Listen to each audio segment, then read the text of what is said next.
Pebley. This question is for Coach Curt Miller. At the draft day, you talked a little bit about rebuilding the organization. We've been in training camp for a couple of days here. Can you talk about what pieces you're most excited for? Yeah, excited. Obviously entering year 2, coming off the draft, and getting into camp is always exciting. The first 3 days, we're running a ton at these guys. 17 healthy players right now, doing what we're starting in camp, and a lot of newbies and fresh faces. So throwing a lot at them, their heads are spinning, but they have been energetic, and what I really enjoyed was their openness to learn and process all the new terminology, all the new schemes, and doing it while still having fun, and most importantly, playing hard. But I'm watching our returners, which is less than 50% of that group of 17 that started on Sunday, watching new leadership emerge from the group. We had a long time legend of the Sparks and Neco, and a lot of the leadership fell. So it's really fun to watch others find their voice, be more comfortable in their voice, kind of share leadership here early in the first 3 days at camp, but loving how they're working together, having fun together, and banding together as part of training camp, right? Banding and improving and growing from these failures. Thank you. Thank you. Good morning, Coach. Good morning. Thank Media, Harvard 94. This question is for Raegan. It's a 2-part question. The first part, the recent news of Candace Parker retirement and all that she's done with this organization as well as the city. Are they even next to retire her jersey or have a jersey retirement ceremony? Thank you for bringing sessions. You're right. She's a part of the framework, the structure, the foundation, the roots of LA Sparks basketball. What she's done, she's a game changer. Game changer here in LA. She's a game changer in how we are playing the game today. She is, I think, one of the first on the women's side that we were able to look at and really see positionless basketball starting to develop. There's a lot of players that are playing today that you ask them who their favorite player is and was, and it was Candace Parker, and they've shaped their game after her. I can only imagine what Candace Parker would think like as a rookie in the league had she had the NIL experience. So many players that are coming into the league have now. But she's also created opportunity and I think set a standard of broadcasting, impacting the community, branding yourself, what she's done with Adidas as well. There's so many layers to who Candace Parker is and what she's done for this game, and we are so fortunate to have had her impact the Spark in the WNBA. We will honor her in the best way.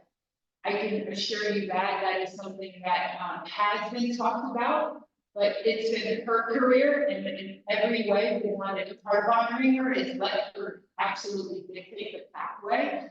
But we're excited about what's to come there. And second part of my question is, obviously the league is growing tremendously. You all are growing.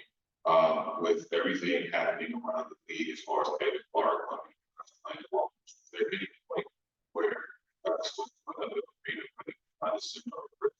because of the impact of what this standing pushes for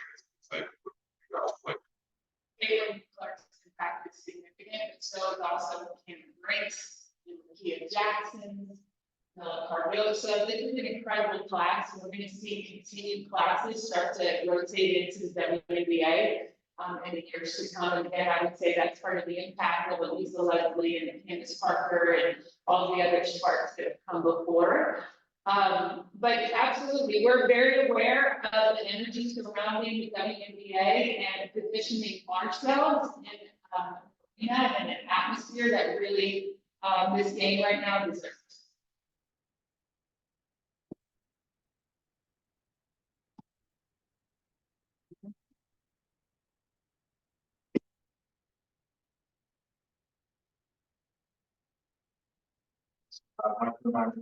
TV. Coach, just looking at your three rookies so far and seeing both of them live, what have you seen from them as far as them meshing with the veterans? What are you hoping to see them improve on as this training camp goes on? It really leads with our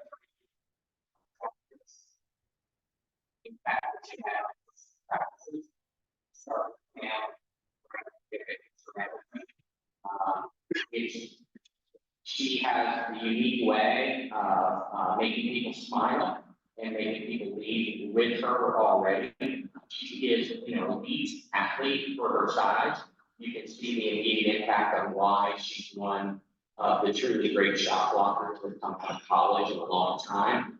She hunts that, and she's a very active defender. But offensively, she's played very little pick and roll during her time at Stanford. So there's a learning curve, but watching her in pick and roll schemes that our league will be she'll be a part of. She has big time potential, and I'm really pleased with her out of the gate. Kia, you know, it is that versatile, working with her early, trying to figure out if she can be best at the four, she can be best at the three. Obviously, what we liked going into the draft was that versatility to play multiple spots and find her opportunities to score.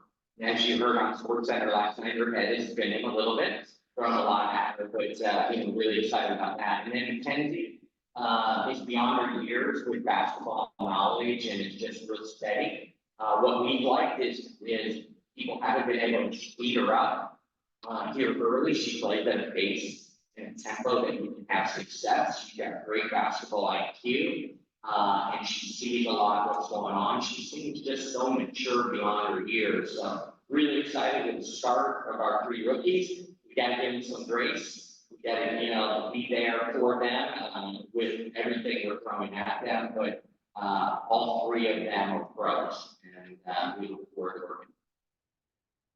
All right, we have two virtual questions. First, Brad Lake, and Chelsea, you'll be after Brad. Yes, good morning, Raegan, and good morning, Coach. I have a question for you, Curt. In the first few days of camp, what have you seen in the development of Cam and Kia, especially on the defensive end? I think I heard the question, Brad. Again, Cameron has impacted us immediately. In practice, she is extremely long. I think she's probably more 6'5" than 6'4".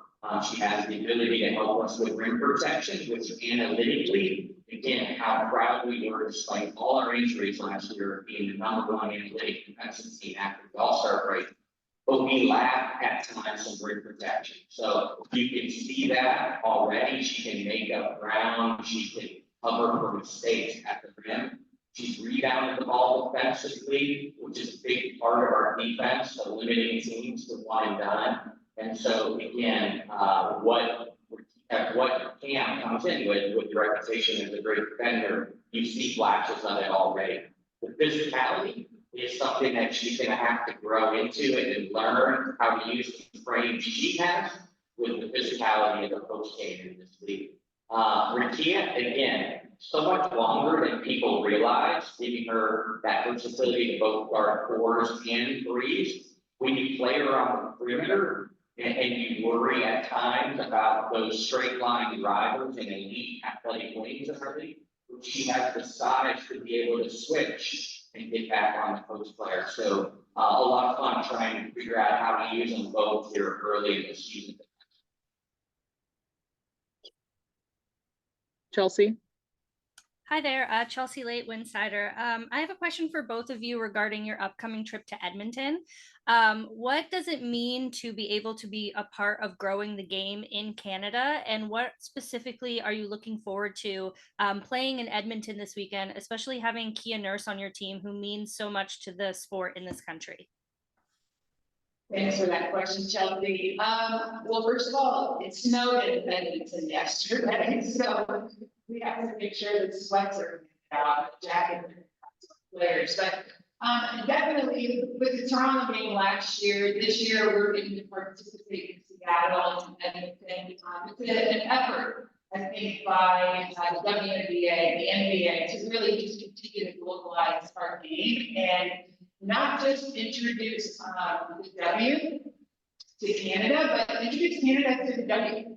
And they'll continue to build on those relationships. Kia Nurse absolutely has great ties to that area. Her brother was just in LA playing the Kings, so she and some of our her teammates were able to go and support that game and cheer for her brother as well as the Kings. So it's exciting for us.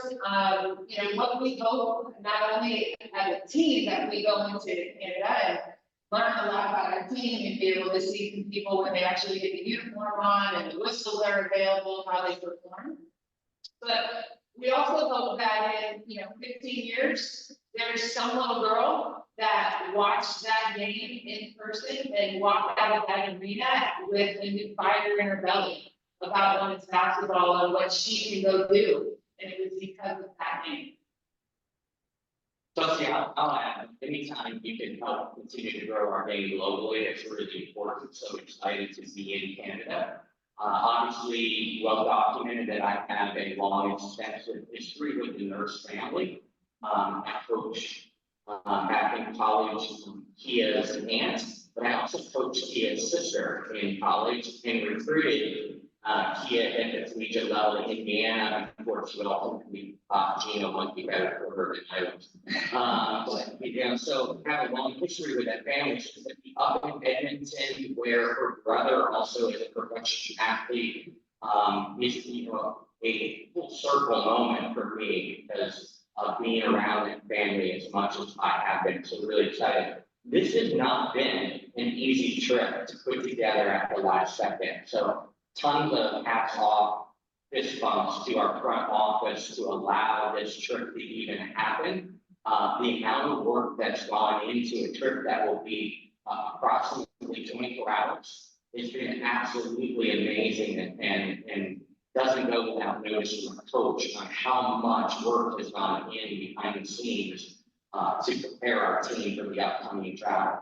I'm excited to play in front of this great crowd in Edmonton and roll out against a very talented, star-studded Seattle team to see kind of where we are 4 or 5 practices into our build and 4 or 5 practices into this new era. So look at it as a great opportunity and big picture, able to help the W keep growing. Awesome, thank Hey, you. John, and then Alexa, you'll go virtually next. Good morning, John Davis, Southern California News. 2 questions. I'm wondering what is this allowed to manage a training roster of 18 players opposed to 15, like I've normally seen covered. And also, just wondering for each of you, as GM, how are we going to create success when most people are still related to losses? The same thing. It's a good question, Don. Unique. It's not like franchises around the league haven't put 18 or more players through training camp in the past. But with prioritization and everybody needing to be there on day one, this is a unique opportunity for our league to have larger training camps from the start. How does it impact the coaching staff? Well, every drill takes a little bit longer to get everybody reps. And intentionality about getting people the reps and opportunities in practice without sacrificing what you use during the camp that time for to make sure everybody's in game shape. So everything is being tweaked on that practice plan to take into consideration those extra players. We started with 17 players that were safe. We are now down to 16 healthy players. It's just larger camps, so it's going to be those extra seats even in the film room, something that you have to consider something as small as that. But it bodes for a very competitive camp, a lot of healthy competition, a lot of people fighting for those last roster spots, which ultimately competition in camp only raises the level of play.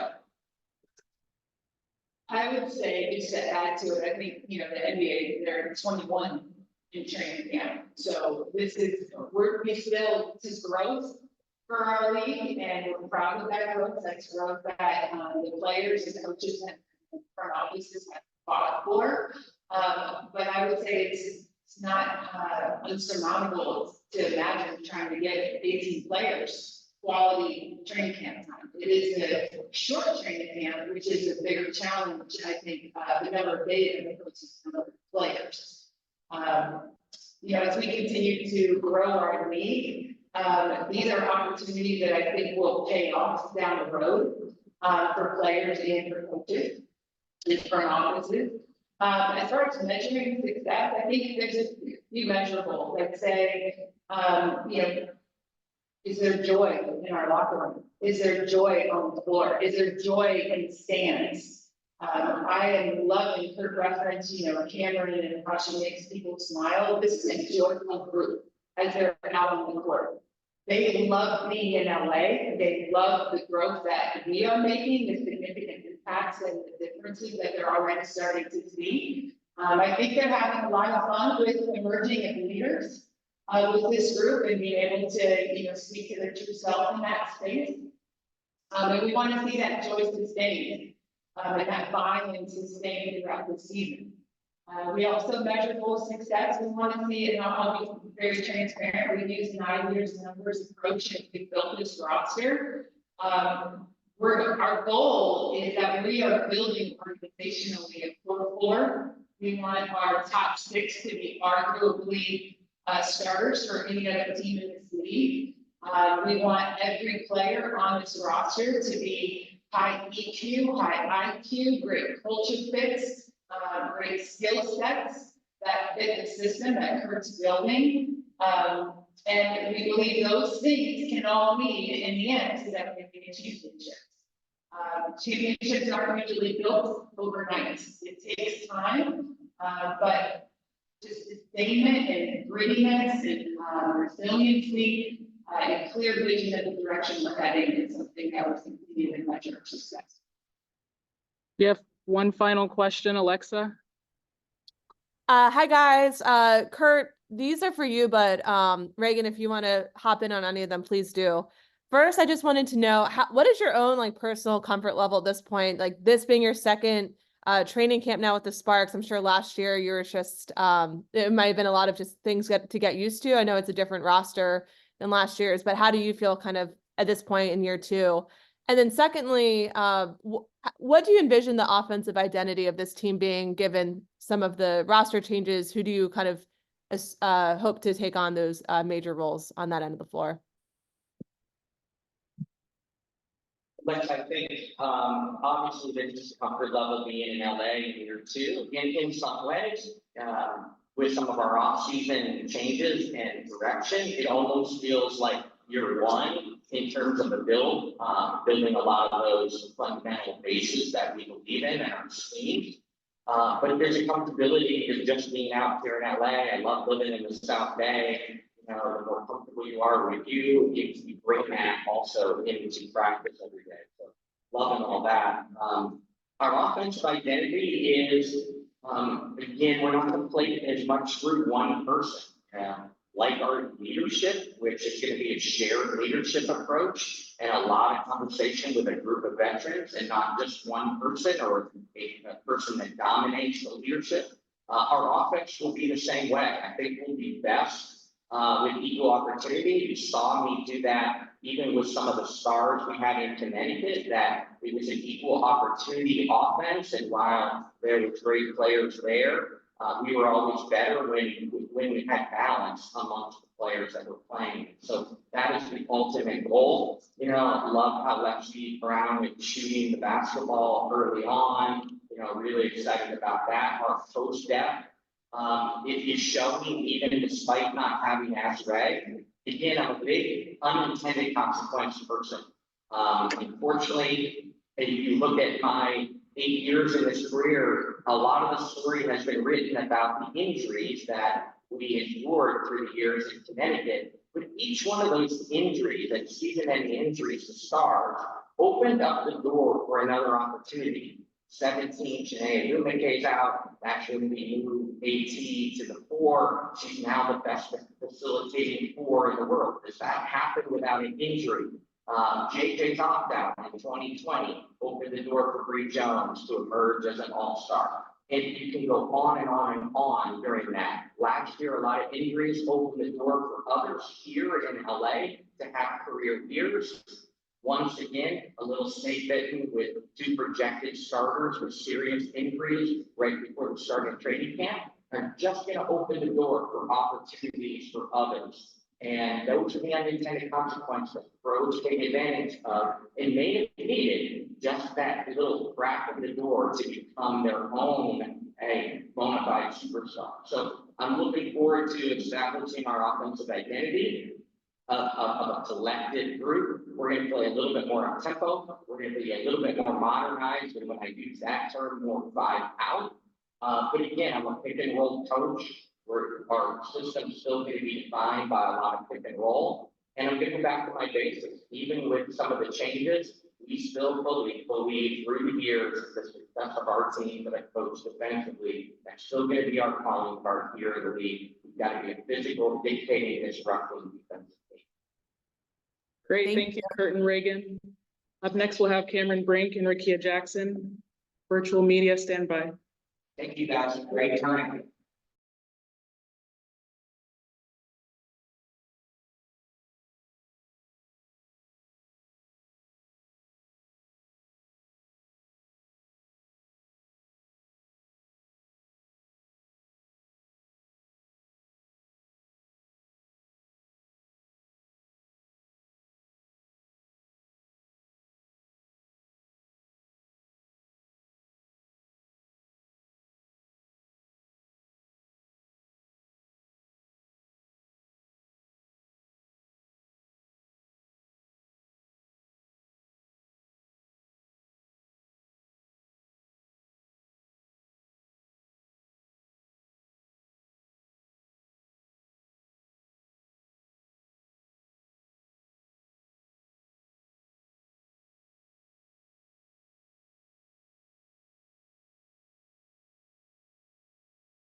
Okay, everybody. Okay, everybody, makeup and hair is taking a little bit longer, so we're bringing Raegan and Curt back for some additional questions. Had a costume change. Give her the mic, please. I thought there were more questions. My hair is still record didn't take you. I got my laser at home, I got here, and realized that I had my laser at home. And I then go back with the 405, down with the 405. There was a Target, so the clearance rack at Target, and the boys section was my friend for my blazer. That's right. Ingenuity. Yeah, Right, all right. Morning, I'm Bill Lowers, student journalist at this is a time, this is a time of a lot of adjustments that the whole team and transition. So I was curious, how do you ensure your players' physical and mental well-being? And I would love that question here to tell. And what school again has to leverage? Awesome. Well, first of all, I know our players would appreciate that you're asking questions about mental health. You know, coming from a collegiate background personally, has a long history there. If you weren't attending and resourcing every single day your players' mental health, you were not serving them well. And I would say at this professional level, sometimes we forget that they're humans, first and foremost. Exactly the same way as you are, exactly the same way as our collegiate athletes are and were. And it's an absolute priority for us as an organization that we serve them in a way that is 360-degree way, 365 days a year, that they really feel like they can become their best and most favorite version of themselves and are resourced in order to do that. So that is physical health, that's mental health, that's, you know, whatever kind of health for them that they need. Spiritual health, if that's something that's important to them. We're really fortunate that our ownership group, led by Eric Holloman, have resourced us in a way that we've been able to do that. You know, again, I really appreciate the question because sometimes we look at professional athletes in a way that is unfair. We dehumanize them, and they are women in the arena. They are athletes in the arena. They're humans in the arena. So look at the Roosevelt quote, and it's really easy to criticize and be the ones that are judging, but they have armed themselves with so much bravery and vulnerability for us, and the courage that takes is tremendous. Everybody, this media. My question is, with the influx of talent coming into the government, when do you see the Sparks getting back to that prominence of Lisa Leslie and Andy Sparks? Talk about the way.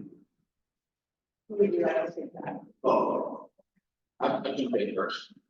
You know, obviously, we're in an exciting time, and my whole head coaching career was taking over builds and at the collegiate level programs that were in build mode, and now I'm accepting opportunity to build a pro franchise back to where we all want to be. It's a process. And I'm a big believer, it's cliche, but I was using this in the early 2000s when first became head coach, is it has to be built in the locker room first. Championships are won in the locker room before they're won on the court. And so it starts with our culture. I love the fact that Raegan and I have known each other for 25 years. We're created as assistant coaches together during the Effingham at Colorado State. And so she also has that mindset that culture is everything. And so first and foremost, in this build process, we're going to do great people on and off the court. That's an important part for us. We're not putting a timeline on it, but we're also to look in the mirror and be realistic on who we are And like last year, I looked at last year as so much success. We had so many individual players have career years and reestablish themselves as true professionals. Professionals that have been in and out of the league had career years. I go, look at that sheer individually sacrifice from, since her MVP season. So, while ultimately the goal is to play and win championships, we are pros, we all have an adult conversation. It does take a process, and what a foundation we get to start working with 2 lottery picks, with a lot of young professionals. I'm excited, and the challenge of, superstars developing into an elite player and not just always acquiring in the arms race, superstar players. So again, my coaching career is about sustained success, not just winning. From the moment I got in the league, 1 year of rebuilding at Connecticut, for the next 6 years, those Connecticut teams won more games than anyone else. I entered this league in a time period where we had 7 of the top 10 all-time coaches in terms of records in this league when I joined as the coach in this league. And for 6 years, we led the league in wins. But you're going to have to give us a little bit of time to do this right and to build it right, and we will get back there. Right here. Good morning, this is Alan from Jackson, Region, and two questions about your rules. And first, both of you is, and first is why you notice the league, and the second one is what were main factors like your to start with you. We are so excited about having you here. Yes, Yeah. I'm going to answer this too. Yeah, he's terrific. We're really excited about having her. Lulu was a part of the trade where we gave up the 8th pick. We got Julie Allemond, and we believe when I mentioned building a 4-4, our top 6 becoming arguably starters for any other team in W, and then the entire roster being a highly skilled player. We fix that in every way. When I also speak of joy, she is bringing so much joy to practice. She smiles all the time, even when Curt is getting on her and really challenging her in many ways. She's still joyful and smiling with the whole process. I do need to give a lot of credit to Eli Horowitz in helping assure that she not only got here, but also she can be able to join our team over in Canada. When Curt referenced all the things that had to get done in order to get this game going, getting players that are international players, not only here in LA, but now also turning around and getting visa opportunities for them to get to Canada in such a short turnaround, and he was phenomenal in helping get that done for the league. But she had a great season overseas. She's a part of that Chinese national team, a significant part of that. She brings great rim protection, but we're really excited about her for this season and what could happen down the road.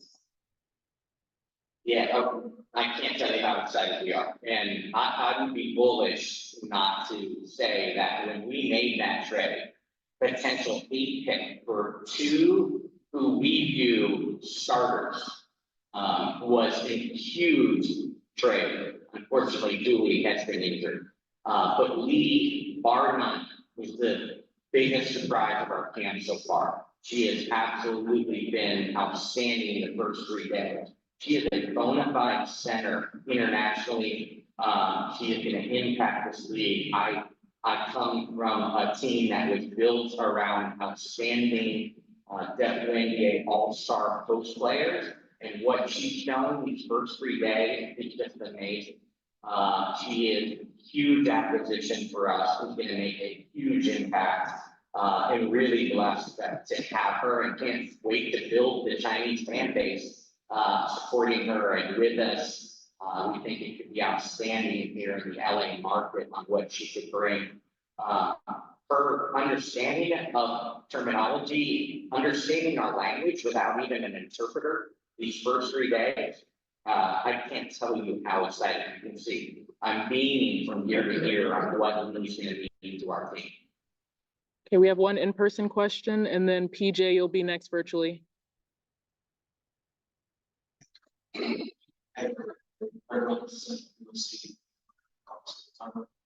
Question for each one of you.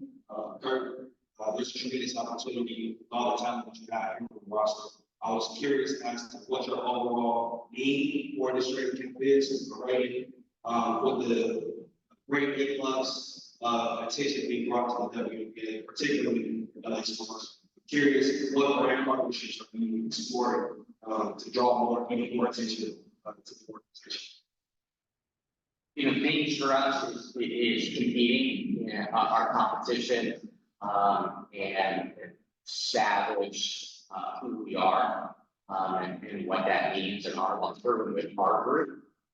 But you know, just healthy competition. A lot of camps around the league, you can look at rosters and go, their roster set. There's roster set. There may be one spot left, and there's a competition between two. Our fight for the last few spots on our roster is going to be really, really exciting to watch unfold. Camp is not very long, so those are healthy competitions right now going on, and I look forward to seeing how it all plays out. Yeah, definitely, as I mentioned earlier, we have players coming in, you know, to live picks are examples of it, where they have already entered the league with their own brand partnerships. The most important partnership for us to make sure that we are prioritizing is the partnership we want to have with our players. On the court, off the court, I think there's great opportunities with them and their teams that they have as well from their agencies that they're working with, some of their brand partners. But Christine Monder, our new president, she has been tremendous already in some of the existing relationships. She has Karen Bryant, who did a lot to try to plant seeds and create some great relationships for us as an organization that Christine's been able to take the baton and run with. But there's some exciting things getting ready to come up. It's not my lane to be the one that announced those. It's definitely Christine's, and there's one thing I've learned as an athlete is play your role well. I'm going to do that. PJ? PJ Brown, Arizona Daily Star. This one's for Coach. What are you seeing in Erie right now? Yeah, Erie, you know, is being asked to do a lot as a point guard with the ball in her hands. She's creating our tempo at both ends, both offensively and defensively.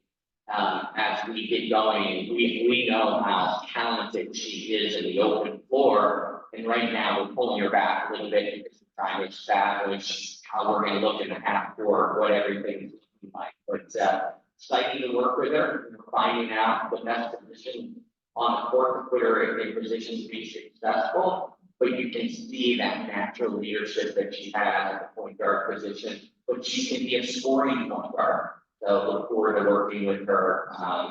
You know, look forward to her growth in our system also.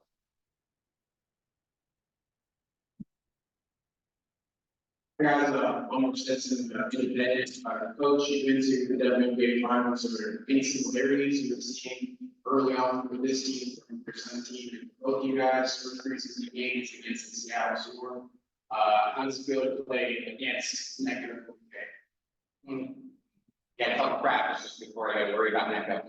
But so yeah, the one thing that was happening as we were building the Connecticut team was, once again, early on, it was a shared leadership. I walked into Connecticut after Alex Bentley and Kelsey Bowen were coming up off of All-Star season, but we also in that first year, traded for John Jones. We brought in both Rachel Bennett and Morgan Tuck, and launched the emergence of Alyssa Thomas.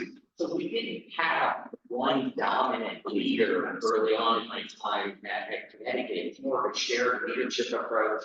And as all stars, developed, and then found their voices, then more leadership fell on to those veterans. I feel that similarity building here, where it's a shared leadership approach and watching these guys start to develop and find their own leadership style and philosophy. That's the similarity. It's going to take some time to play again. I almost look like this is in year one now with new draft picks, a couple of really outstanding trades in the offseason that brought new talent into the organization, but still a little bit of mixture of people returning. I'm excited about it and look forward to seeing if we can model what we did in Connecticut and bring it back here and build this back into a championship level. With, the game against Seattle, Becca is also one of our queens here in LA. And her reign is bigger than just LA. She has, if you went through every team in the league, I guarantee you would find at least one player on that team that would say Becca's served as a WNBA mom to them. And we have players on our roster that feel that way. So I wonder sometimes what it feels like for Becca to, going and beating up on her kids everywhere. But she is somebody that will always have a home here. Absolutely always have a home. I know Curt realizes this as much as anybody. Coaching her and also coaching against her. Teams have, for her entire career, tried to figure out game plans to stop Mecca. There is no stopping Mecca. Understand that. There's no stopping her. There's bridling Mecca maybe, but trying to find a way to limit what she's able to do, but even that was such a challenge. I think the bigger issue in Seattle is that it's not just Mecca. They have a really good team that they put together. And again, they're a testament that it takes time. They've had to rebuild and re-identify themselves with Sue Bird's retirement. And they've done that, and it's part of it. I would just say this, you guys, with everybody in the news, right? When I came here in 2015, and Brian Agler recruited me away from the collegiate level and gave me an opportunity to transition into the pros, I walked into a time where sparks were loaded.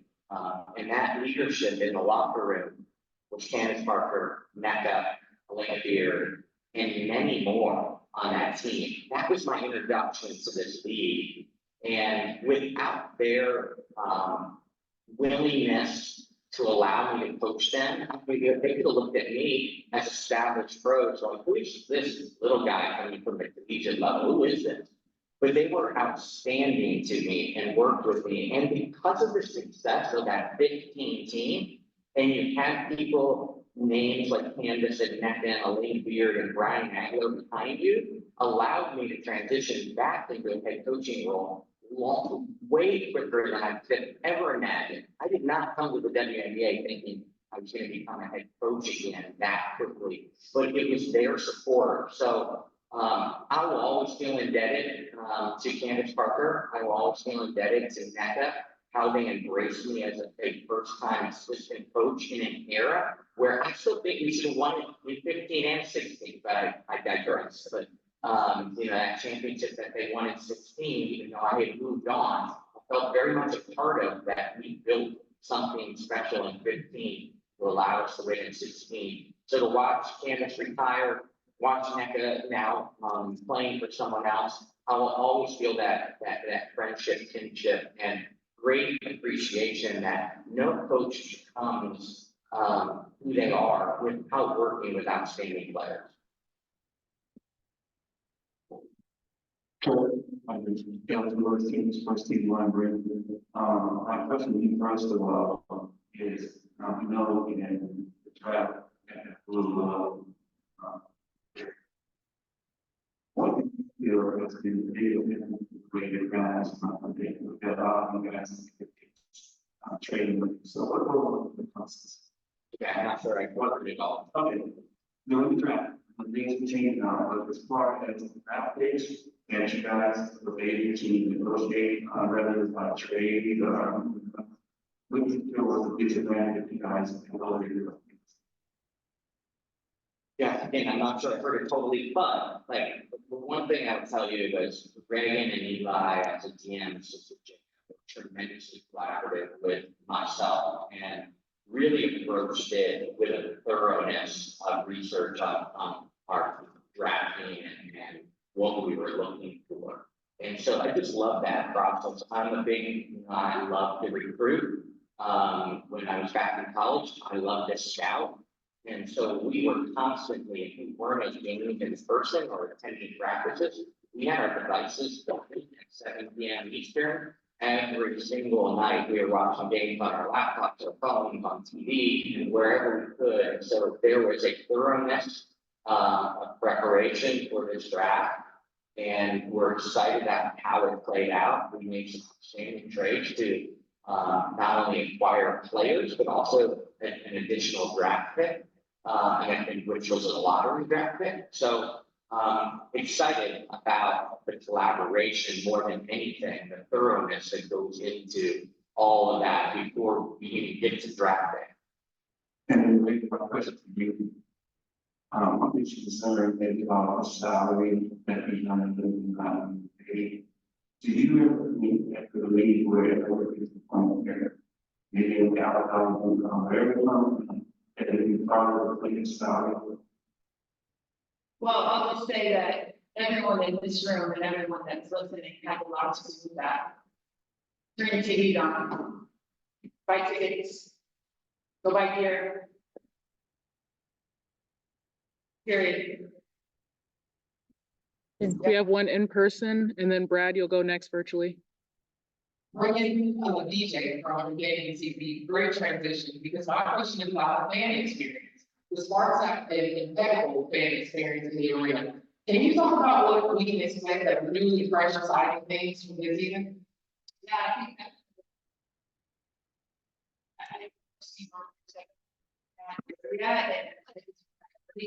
Right now, we've been retail, getting, walking billboards out there and making sure everyone's just flooding the streets of LA with Sparks here, spreading the word about how incredible this team and this organization and being a part of our Sparks family. It's unique. We are the OGs of the WNBA. And part of what's allowed us to be sustainable and be one of the teams that is still around is our fans. And I think the fan experience that they've come to expect. One of the other things I think that's been really cool is not just the in-arena experience, but I'm noticing, and I know that's been intentional from our front office, is all the different sports bars that are starting to show on the sport and buy into the WNBA and college sports and going into a mall and seeing some gear and even, t-shirt vendors along the side of the road. I had to pull over the other day and be like, yo, that's a pretty cool Spark t-shirt you came up with. And where'd you get a license to do that? Let's have that conversation too. But really, I think it's going to take everything. It's in arena, but it's also out of the arena. I'm sure that we are widening that reach as much as we possibly can. The most important fan experience, I think, is the product that we intend to put on the floor.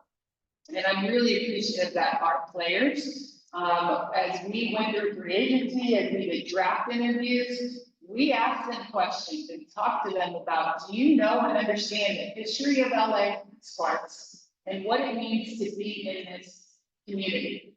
And they were well educated already and excited for it. And I'll just share this experience that we shared on social. I was really intentional in wanting a very special welcome to LA first introduction for our draftees. And I reached out to Magic Johnson and he's like, I got you. I couldn't have asked for a better welcome to LA moment. He hosted them in the Showtime suite. It was at the Lakers game when at halftime they were honoring another Sparks legend, Coach Cooper. And they spent the game with Magic, Michael Cooper, AC Green, Byron Scott, Kareem, the captain. And they talked to them individually and then actually literally huddled up those three before the end of the night and wrapped their arms around them and talked to them about what it means to be a pro, what it means to be a rookie, what it means to be those things in LA and building a championship culture. And that experience, I think, was priceless for them. So that's, to answer your question, it's all the things that make it different. Yeah. Brad? Yes. Hi, guys. A question for you, Raegan. The Golden State franchise that is coming next year. Can you speak to that excitement about having a second franchise in your beautiful state and how that's going to grow the game? Well, I actually just had a point of contact with them this week and welcoming them to the WNBA, excited about the energy they're already contributing to the league and just what expansion means, but also what expansion means in the Bay and what it means to the state of California and having a sister team up the road. We're excited to partner with them. I think there could be some really cool collaborations that we do moving forward, but they're going to be so additive to our league and we're welcoming them with open arms.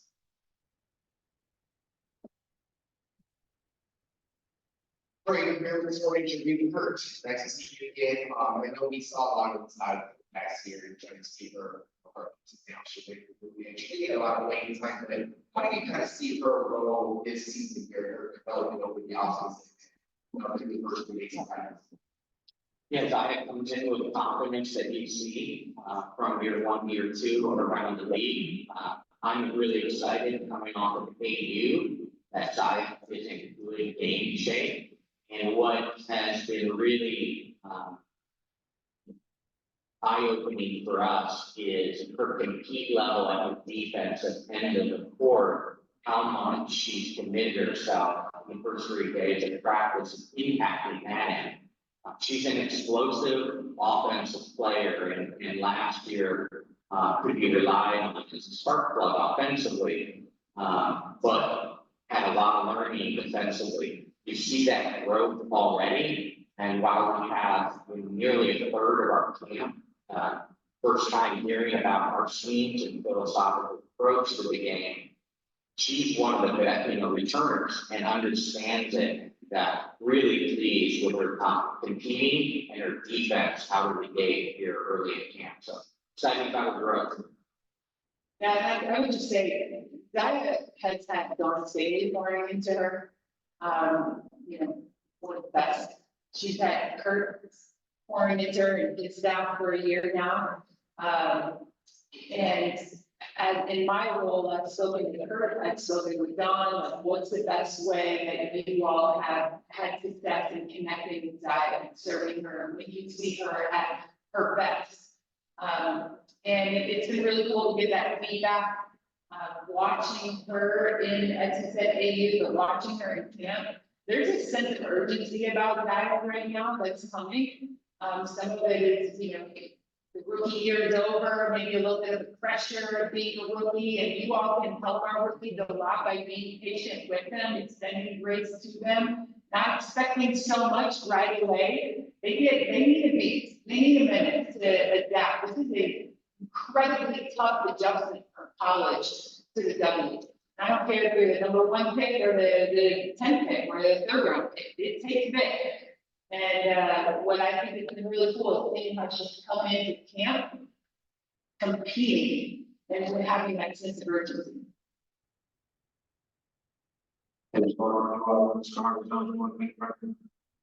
Cameron, it was much worse than last night. I mean, they were operating by the attention from our performance. I'm going to really want to make sure that they're coming forward. Feel like that's foundationally our job. Is to, resource all of our players so that when they step in, they can focus on being their best self on and off the court. So just point blank, That's what we're supposed to be doing, is pouring into them. If you're in these roles and that's not a priority, it's a priority to you, you know, that's okay, that's just not how we're doing it. We're gonna pour into them 100% and really put them up for as much success as possible. They have responsibility and accountability to do what they need to do, but we want to set the stage so they don't have to worry about something. They can just go to work and enjoy what they get to do. This draft class has an opportunity to really impact our league in more ways than just on the court, and a lot is asked of them.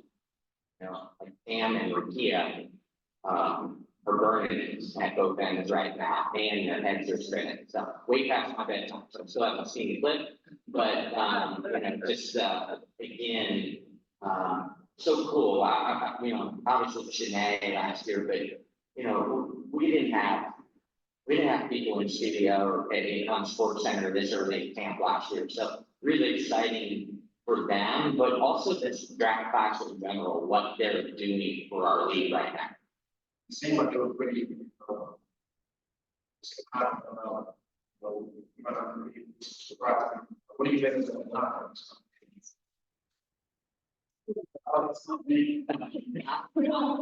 Yeah, we love it, and that's the mentality we're trying to build. But they absolutely gotcha. Yeah, keep going.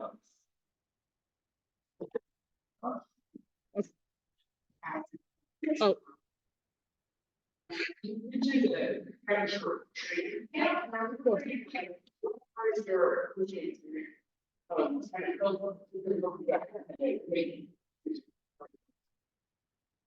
Yeah, it's a good question, you know, like, obviously, training camp has been shrunk, and the reason for some of that is our schedule is so compacted because of the Olympic year that the coaches and general managers were willing to give up a few days to try to help our cadence of games. When you look at our schedule, we have a stretch where we play 9 games in 18 days in 7 different cities. We repeat that, it's like that's the kind of schedule we have, 9 games, 18 days, 7 different cities. So it's a tough grind this year. So the training camp's shorter, and so we got to throw a lot at them, get a lot in, and then trust our evaluation process collectively between the front office, coaching staff, a lot of conversations, a lot of different viewpoints, that we ultimately make the right choice for our opening day roster. And we control what we can control. Like, we just ask the players to keep grinding, keep competing, keep having fun, and have joy in it. Remember why.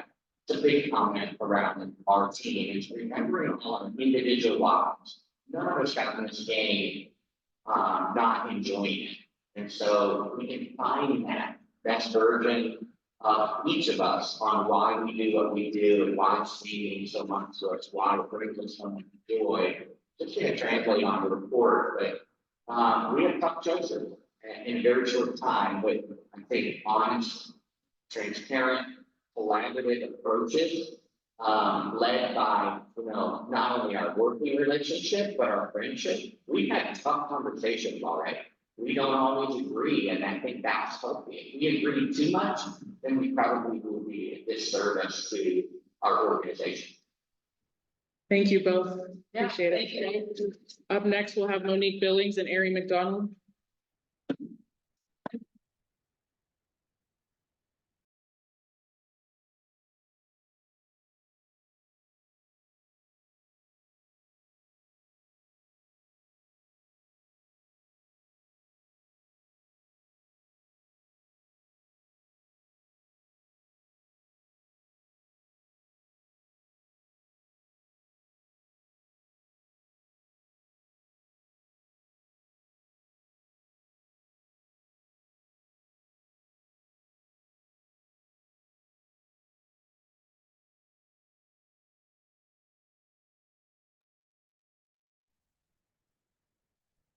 Morning. The board of China Village, South Carolina. So, talk to me about this short training camp. What are you working on? What are you improve to make sure that, you know, not only on this roster, but you're keeping contributors to this team going forward?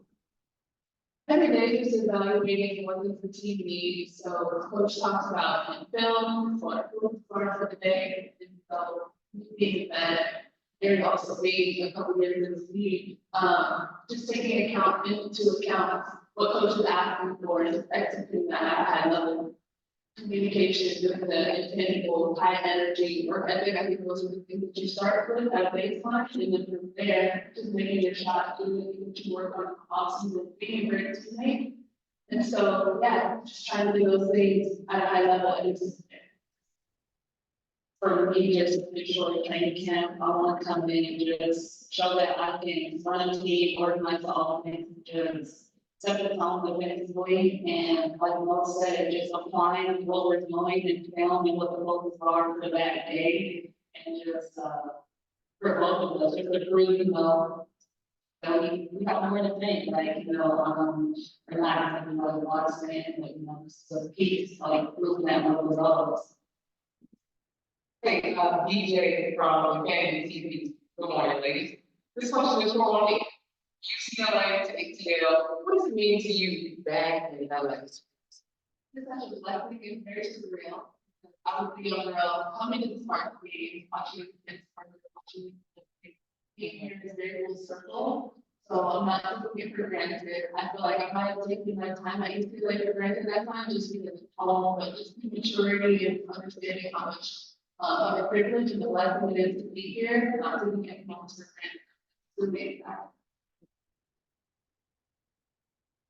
Michael Madden here from Raegan TV. It's for you, Aaron. Just being that point guard for this team so far in the training camp.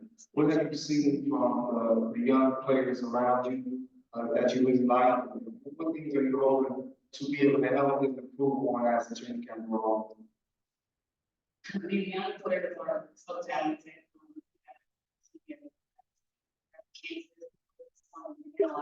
They're not the same as previous draft classes, including like they're very versatile. So I've been very impressed by them, just how they've been impressed and everything from them. But they don't know it's hard, like training camp, like this is all learning. It's not like college, so I mean, they're doing a great job on pictures.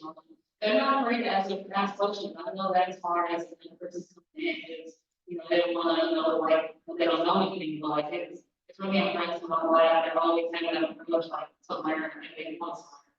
So just you know, for me, just I just want to keep leading, just keep stepping on my time. As long as it's my fourth year, I really don't consider myself a vet. I mean, I feel like until where I still have a lot of learning to do. So just always asking late and big for me for the rest of the days. And so just been picking and choosing, just asking her questions, picking her brain. So I'll definitely want to lead this team.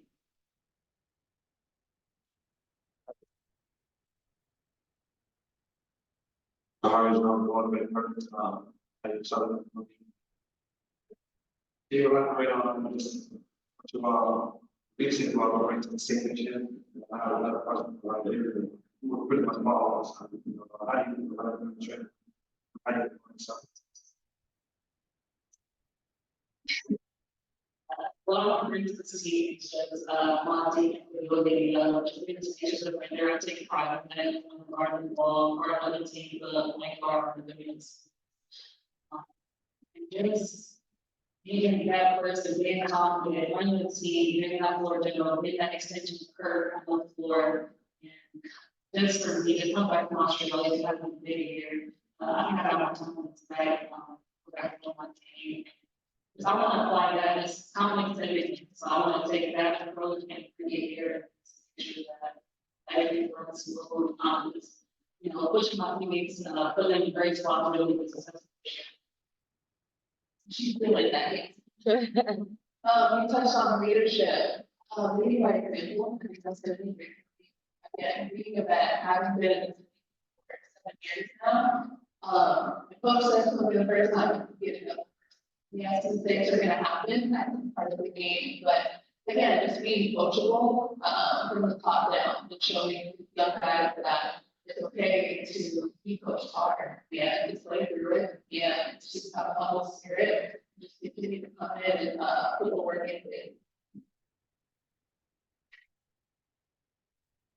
Particularly when the electronics, I don't know, this question's for you.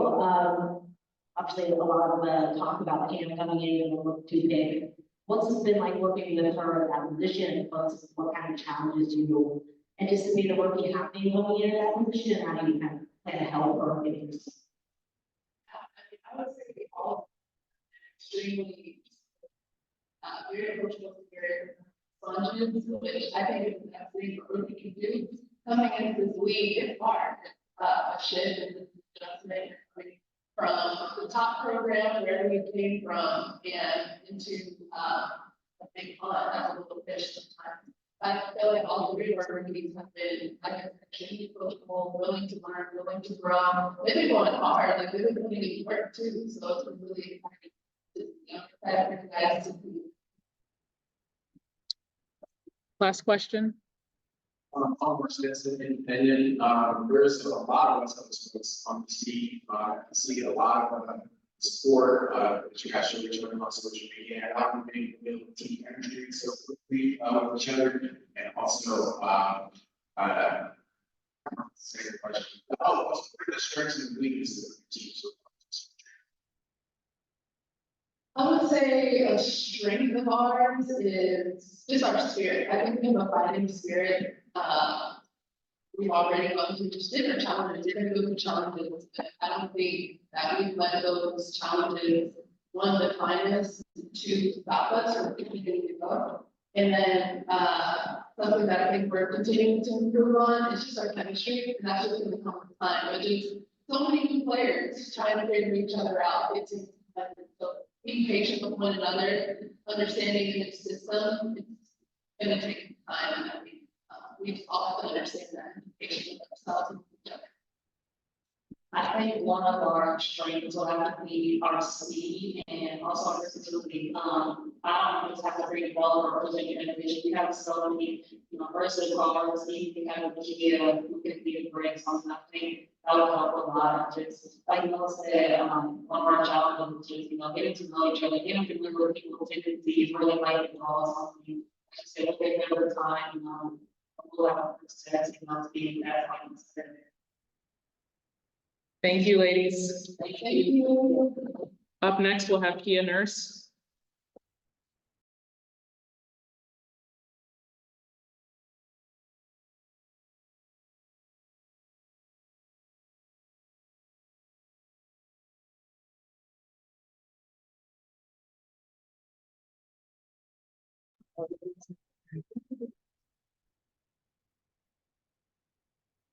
Thank you, Dave, yeah, notes for the next. Last year in Seattle, we kind of came into a group that was relatively young.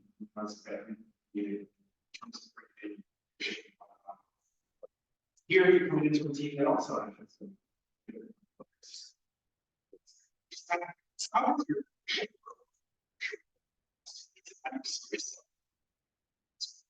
Leadership is an interesting thing because it's so different for everybody. And I think I've had this approach over my career, which led to some incredible leaders. From my college career, to playing on the Olympic team at 16, and then kind of moved through there. I am now a veteran on that team as well, even though I kind of sit in the middle of the age group of that. So my leadership has grown in a lot of different ways. But something I've always relied on is outworking people, and a lot of that has just been leading by example. And so making sure that if we're in a drill, there's something that coach asks me to specifically work on a specific thing. I want to be the person to kind of show how that's supposed to be done and do it properly each and every time. Knowing that there are going to be people that make mistakes, so if they do, pop them out and say, hey, maybe you need to go here and do it that way, or this is what they're actually asking for. So a lot of it is maybe by example, but I take pride in being kind of like a lead player on teams and doing whatever my role is on that team.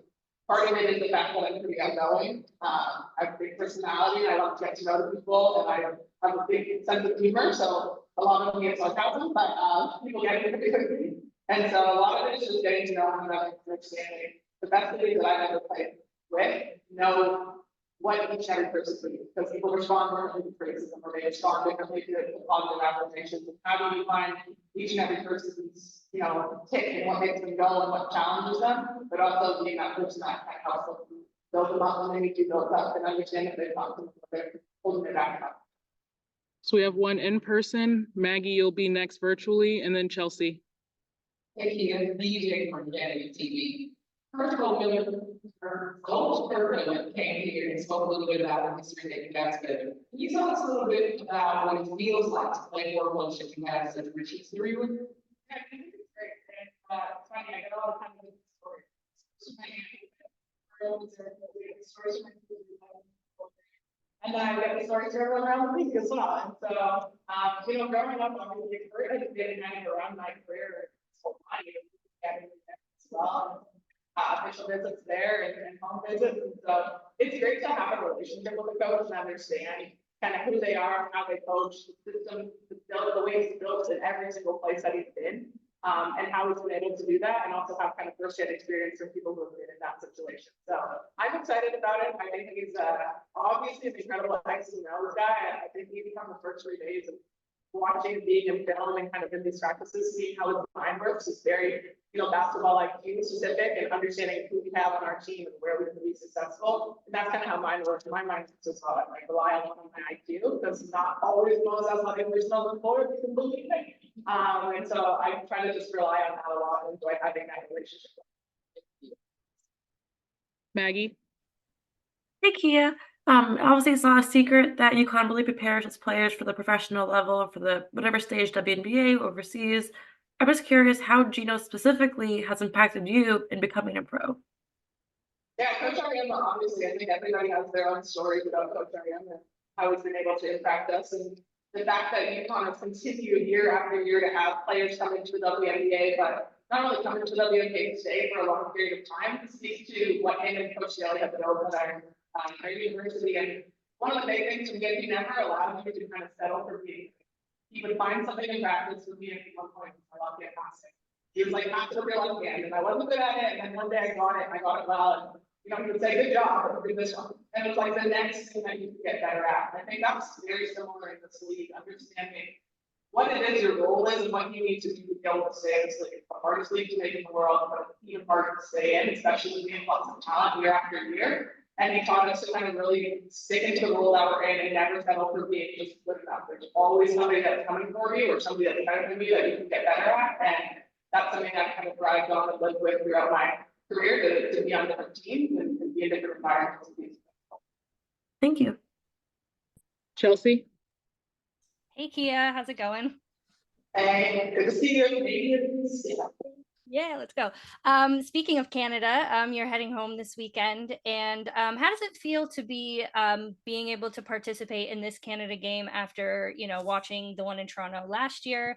And is there anything that you're hoping to maybe show your teammates in the short time that they're going to be up in Canada this weekend? It is a very short time.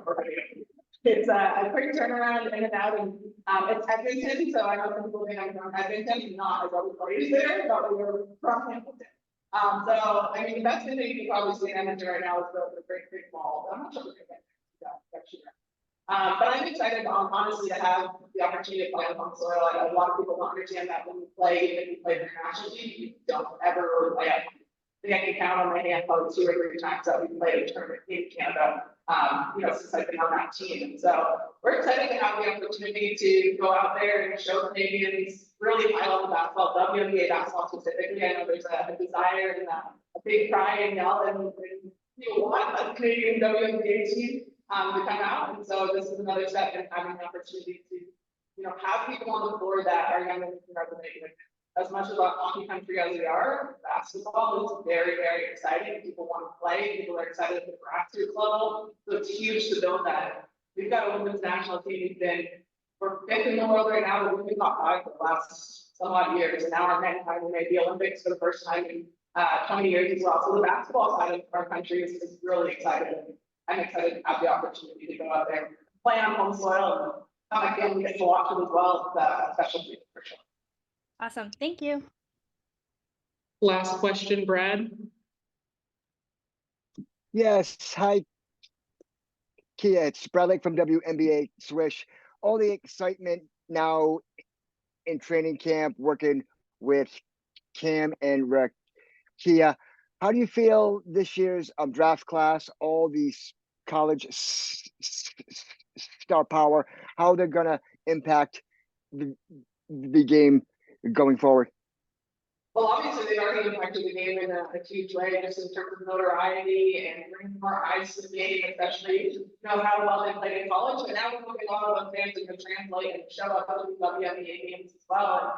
And that's our power is huge for our league. Being able to have people when they're sitting at their dining room table, maybe having dinner with their families that talk about a WNBA player as one of their favorite basketball players. So I think that just goes on. They're going to continue to be really successful in this league. Every rookie's going to go through their ups and downs. It's really hard to kind of just come into this league and find your stride right away. It helps that you have a lot of veterans in this league that are willing to kind of share some of those little intricacies of the game. But ultimately, once you get out there as a player, we all have our welcome to the league moments. But these rookies, they're excited because they're smart. They love the game. They want to learn. They're willing to ask a lot of questions. For us specifically, I think Cameron and Keegan have a huge impact on our team. Just from watching them the first couple of days, their skill sets are very unique. But like I said, they ask questions. They want to learn. They want to understand, you know, what this system is and how they can fit in it and how they can be most effective. And as our league continues to grow, these rookies are going to be a massive part of it. And I think they're all going to continue to have an impact on our league. And a big piece of it is also going to be like bringing those eyes to the league this year to see what's already here. Because we have some incredible basketball players that have already been putting out their best foot forward and continuing to get better year after year. And so that's bringing more eyes and more fans to people that are already in this league. And that's Thank you, Kia. Thank you. Cameron and Rakia will be next.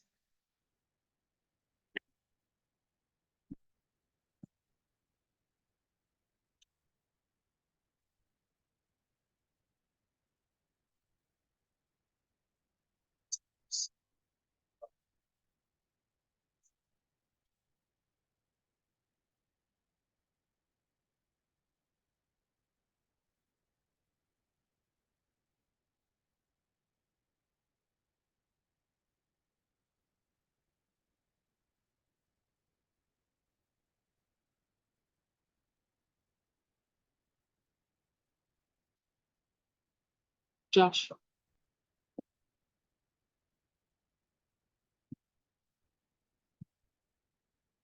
Hey, good morning.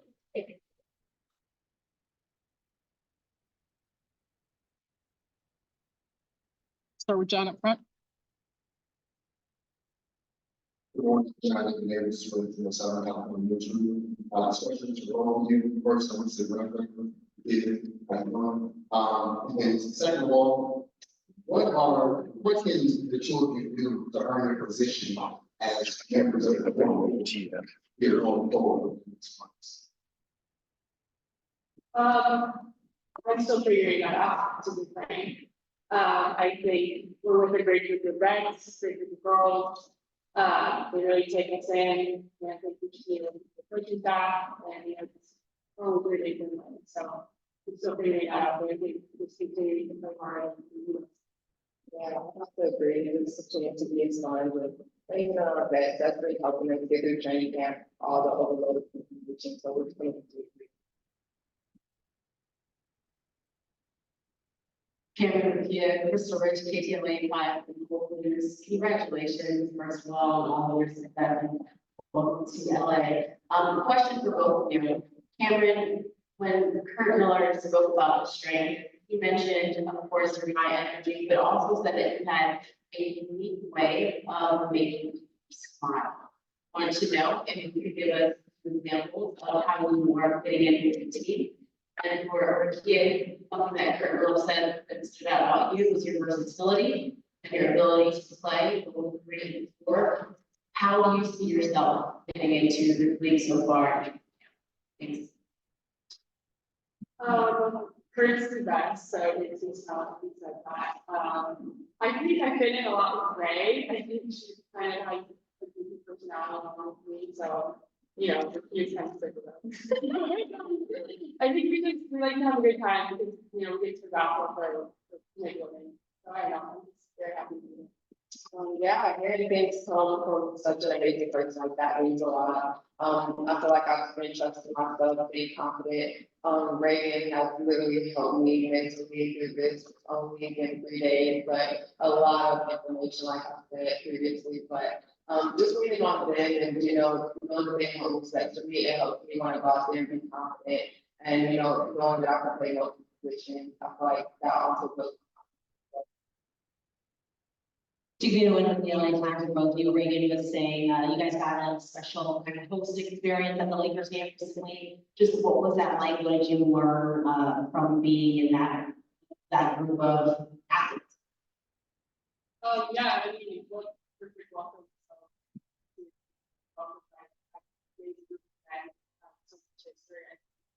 Not to imagine if they did some great pointers about being hard workers, you know, we came in to help make a difference, you know, help the team win, to just lean on each other and, you know, really want to.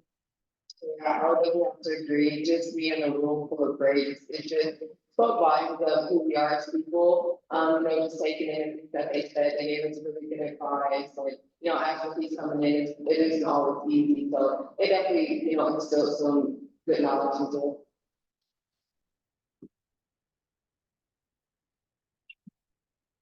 Hi, this is very much the athletic. For Kia, I believe you mentioned you hadn't spent much time in the West Coast conference. So I guess just what are your impressions of this so far? What do you learned about the organization? So,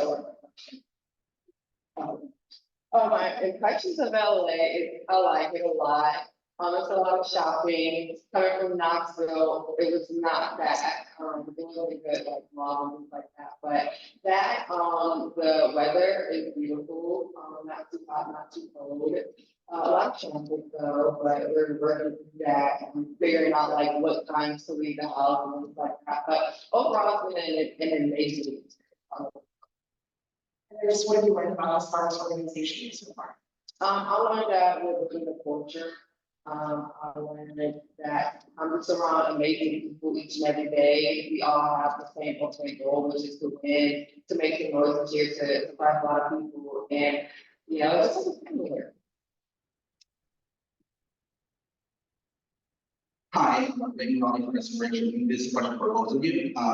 We know it's a team game, but any individual accomplishment, accomplishments that you want to get the season, whether it's on or off. I would say for me, I'm not really motivated by one things, you know, so for me, the successful year look like, you know, winning stupid, going as hard as you can go, winning, and just feeling like I made it. Yeah, winning, so win, make the playoffs, become a champion. I feel like we also have that ultimate goal, and you know, winning comes with a lot of great things, and we're doing everything great stuff.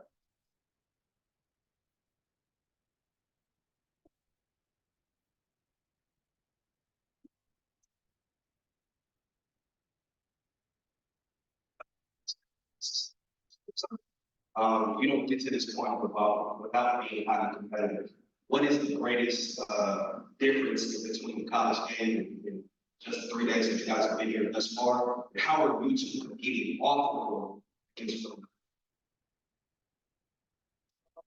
The information is different here. The terminology, you know, like college, we were taught to force people baseline, you let them go middle your money. So here it's like, you know, it's a little different, but I thought you're learning, and I thought that's what being both about.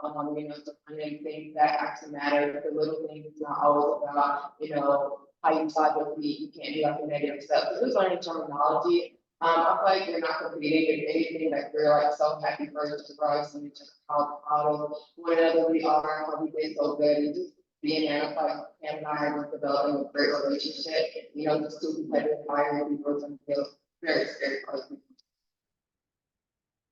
And DJ on Vanity TV. You two, this question is for both of you. You two both turned heads on draft night with your personal style. Can you talk a little bit about how bringing your personal style to your game affects your confidence or your play style? I would say, I don't think it's inspiring, you know, it's fun. Yeah, I agree. We play good. I feel like we just bring that to the game. We're not afraid to be ourselves. Like when I was good on the court, and I feel like it. Thank you. On Sensen, independent first, or again, both of you, I've been close with Curry family and stuff. I've talked to you since you've been drafted, or Curry family, and I've given you advice also about how being consistently in line with being a sports center, obviously it's not magic, so it's to see. Yeah, I know, very much considered the association. It's so great because I don't follow some basketball, so it's more just like a sure. So, you know, it's not just all about basketball, it's about, you know, the depths into life with the ball. So I think they just told me to enjoy it. And then, being on Sports Center was amazing as well. The kid Joe was there, and just in the car with the big shot, and like taking his outfit, yeah. But it's just a great experience, and you can see how so much to offer.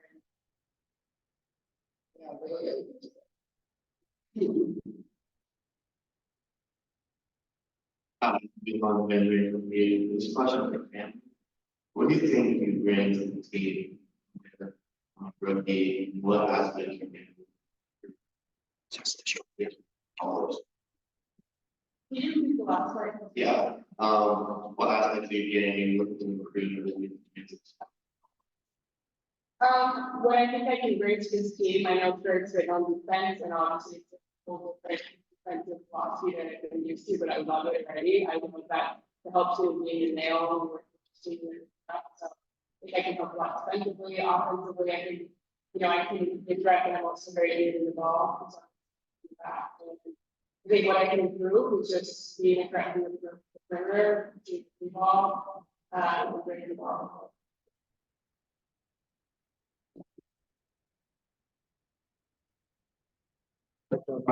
Michael Matthew, County TV. This for both of you ladies.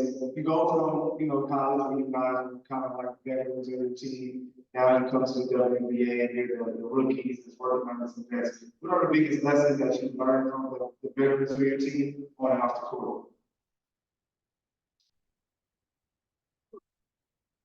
It's been 3 days. But we really taking it to Gia. Dear has been good for me. And she's just very much like a mother to me. Just always about being toughness is like I think what she's so far. Like no. But yeah, I think also just like the love of the game is that's very. Also great, just coming in and a lot of information. So, you know, the veterans coming over out of their way, they don't have to help us, but that just goes to show like how much they actually want us here. Personally, Mo has been the person that, you know, kind of taking it her wing here. Zaya, even though she's like 1 year old, but she's home. But her as well, you know, I'm so blessed to even be here with somebody that I kind of grew up with, and it just made me comfortable coming in. So We have one in person and then we'll have 2 virtual. Lily?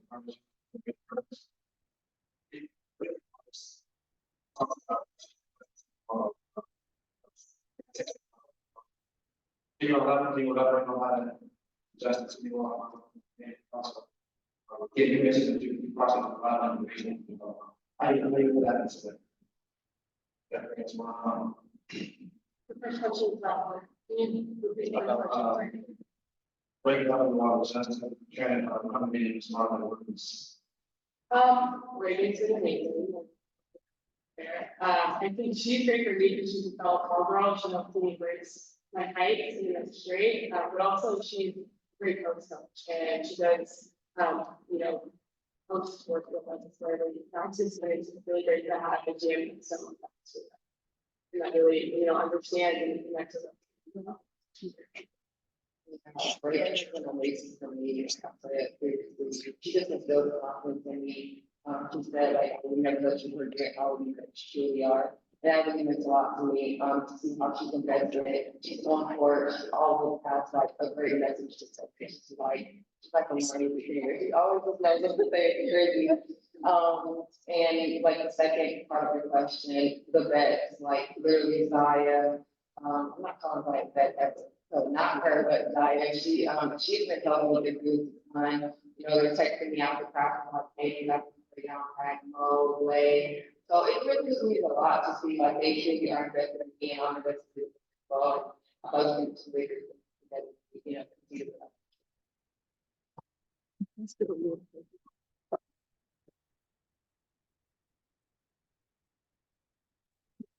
So our student journalist at Cal State Northridge, so welcome to Los Angeles. Transitioning from playing as student athletes is a process, even though it's a turnaround, but we can't see it.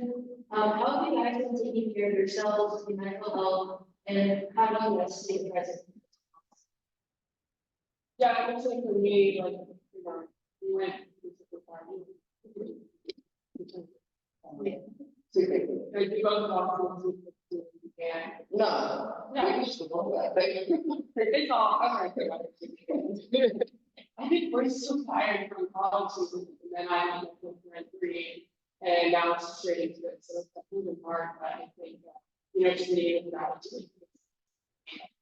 Just knowing this is a privilege and we're very privileged and very here, but also just sleep, TV time, meditation, just knowing that we're. Yeah, it's been very tough, but I'm grateful for it. I feel like as a student athlete coming in as a rookie, playing against like the best players in the world, I just learned that it wants to breaks. Everything is like one of just, you know, be built in one day. I feel like, you know, athlete has a huge time difference like here, but it honestly helps me to kind of line out what I always looking for the coach to see. But I feel like I've been doing that, really taking my sleep serious, my nutrition, like that. That's been it. Willie, you're next, and then Christina, you'll follow virtually. Thank you. Good morning, ladies. Cam, after so many years in the Stanford uniform, it's good to see you in a pro uniform. I'm curious from both of you ladies, playing at high profile programs, there's always been demands, but there's a regimented schedule. What's it been like off the court, the transition to being a professional in the demands in terms of publicity and appearances? How has that transition been? Are you enjoying it? Is it new? Just if you could talk about the pressures of that new aspect now as a professional. I would say for me, it's really nice not to be in school. I think it's a lot more time just to focus on what we need, you know, or what to strength for. But there is, you know, a lot of, like, LA is a very busy city, and that's great for us. I think NIL is for that. So I mean, we're meant to be here. Yeah. So yeah, I think the publicity is great. It's definitely tiresome, but you just, like I said before, you need. Sure. I personally like it. Just after practice and things like that, you're kind of just growing. You're able to kind of explore, you know, find out and get about yourself, find out your hobby. So I thought that's a pretty cool experience, and the publicity after, like, you know, the women's state is growing, so it's just kind of where it's going. I thought it's a good thing. Great, thank you. Final question, Christina. Can I ask 2 questions? Is that okay? We only have time for one, please. Oh, okay, no problem. Hey, ladies, thank you for being here. Sorry, I'm not on the screen, but my voice is here. I just wanted to know, is there anything that has exceeded your expectations within your transition to the pros from college? I would say, I think I've left every day to meet him. Like, it's hard, because just how much fun it has. We just made a really competitive environment, bringing practice guys to not beating each other up, which is kind of like, but I think it's again, like, awesome. It's really fun. I didn't think it was going to be fun, but no, which is good. I'm finding, you know, the trust things. Yeah, I think it's been pretty experience. Coming in every day, learning new information, challenging my brain, and it's just been so many concepts about, like, why could we do this in college? Like, that's so smart. Why didn't we do that? So it's just learning new information, building my IQ daily. I like. Thank you, Thank ladies. you. Thank you. Lee Yaru will be next.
Either one.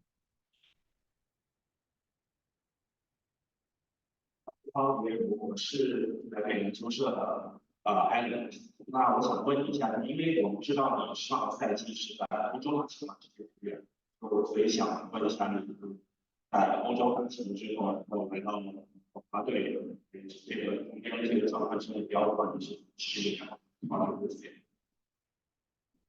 My name is Alan from Chinese Television.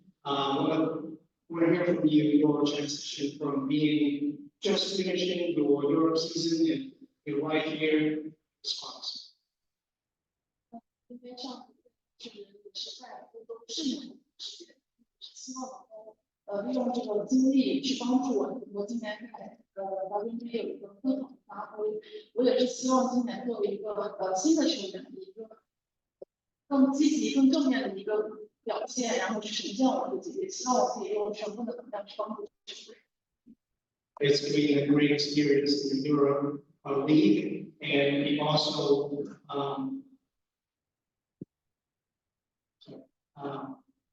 it helps me improve a lot in terms of personality on the court, off the court, and then while preparing for myself to be here in W this year and also for the Olympic the following months. 那还有一个问题就是，我们知道你是在欧洲打球赛季中，也交易到国华队了，可以跟我们分享一下你当时是知道这个消息的心情，然后之后有没有和球队或者教练做一些沟通这些。Right in the middle of the season, Europe, the season in Europe, you learned that you were traded to the Sparks. What did you feel at the moment? Yeah. 首先，我是感到非常兴奋。在得到这个消息以后，我非常对于这个夏天我感到非常的期待。同时，我也会感到有一点点紧张，因为我希望我能够真正的在这个赛场上表现自己。也希望就是能够有一个最好的状态，在这里打出最好的状态，然后也会公布所有人都有期待。At the time, I was really excited, but at the same time, I was nervous that I can return to the W again, and hopefully I will bring the best of myself out to the game here in W and also to the team response. Welcome to Los Angeles. What has it been like communicating with your teammates, and how is your English coming along? I think maybe it's really that we can complete. Yeah, or maybe it's not good. I will try to use the English talk with everybody. I will learn more the English. I will try to learn more, and I will try to speak more. My teammates all the goods and all the next person, and they help me a lot. Everyone say nice job, good job, and you are doing very pretty something. I'm very appreciative to everybody and the staff, my coach. I think that helped me feel good and like and that sorry that let me feel the good and I really want to play the really good and really want to play the best to help this team. And I know I'm the real center in this team.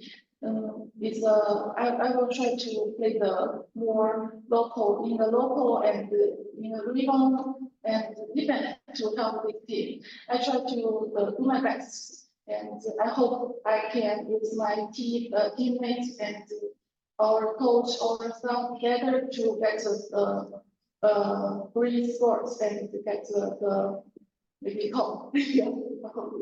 Thank you, and your English is amazing. Thank you. Thank you. I'm DJ from Fanning TV, and my question for you is, what has been your favorite part about playing in LA so far?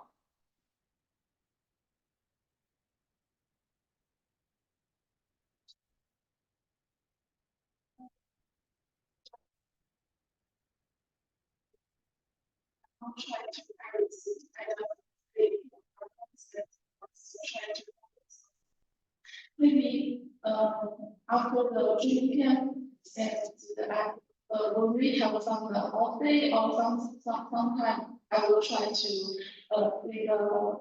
go to city work because I feel the weather is very nice and the city is very beautiful. Thank you. Thank you. Okay, virtually, we have Brad. Yes, hi, Lee. How are you? Can you tell me how excited that you are to be playing on the same basketball court with some of the greatest women's players in the world, and what being in training camp means to you? My apologies, could you repeat the first part? Yes, sir. How excited you playing with some of the greatest women's basketball players in the world?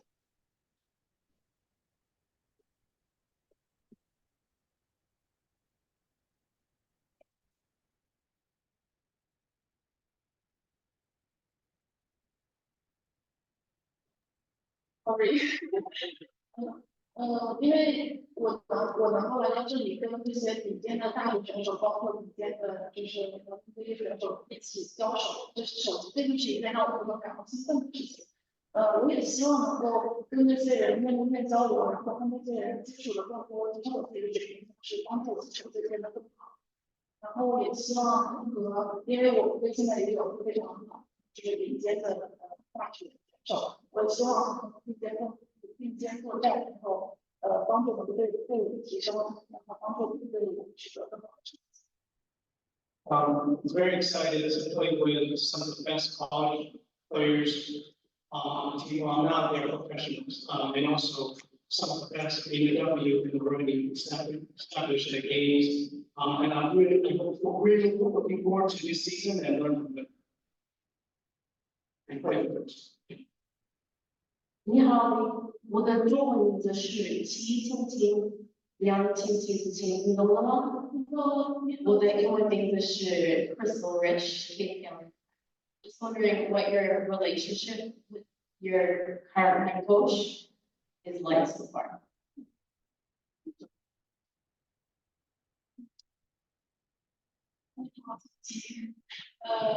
首先我觉得，首先对我来说，就是教练帮助我很多，因为他选择了我来到这个队，然后我对他十分有感激的这种心情。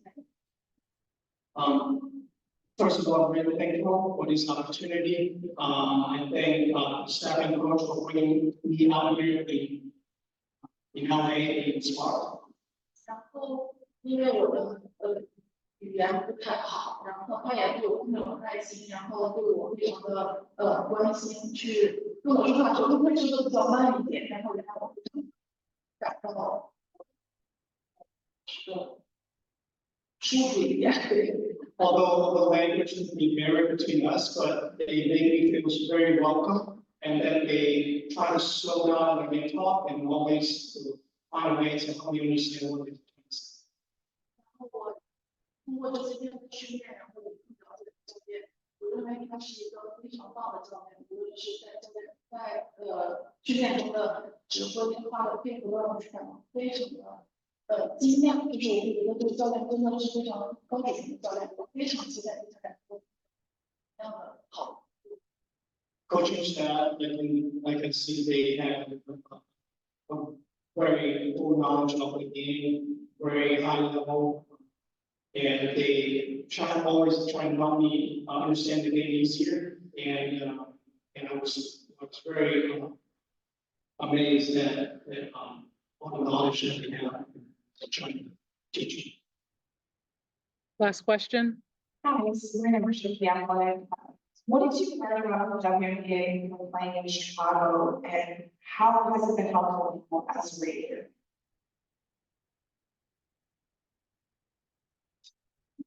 因为我在芝加哥的时候，我没有打很多的球，是时间短，就是一些事情，因为我事情记得更好。所以我希望能够今年有一个非常好的表现在洛杉矶，这是一个城市的不同。有时候也希望珍惜眼前的机会，然后今年能好好发挥。To a lot of reasons, I didn't play too much when I was in Chicago, but I really look forward to this year and we play a big role in the team.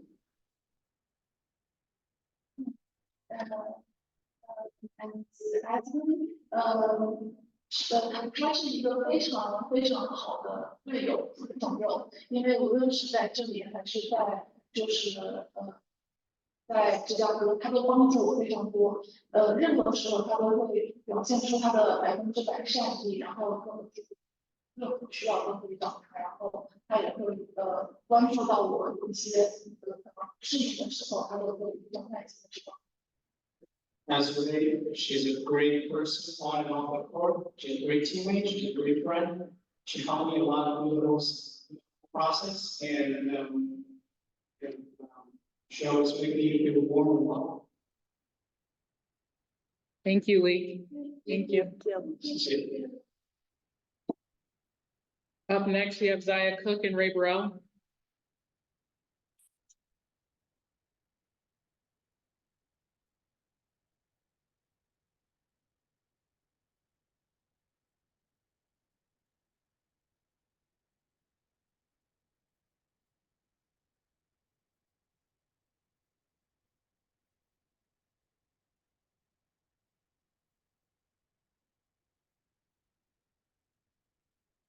DJ, you want to go first? Yes.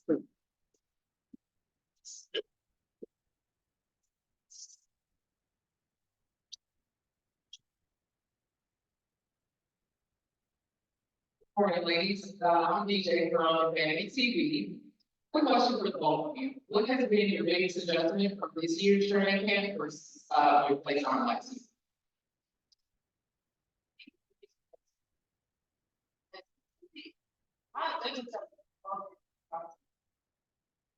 Some last year, being able to understand some of the last year, translating it into this training camp. I think it's been a lot more positive than I'm saying. Yeah, I can kind of agree with that. It's coming in kind of know what to expect, you know, we say last year, so to like know what Curt expects from us and what that expect. So just make sure we do that and just work out things that we should get better at. Thank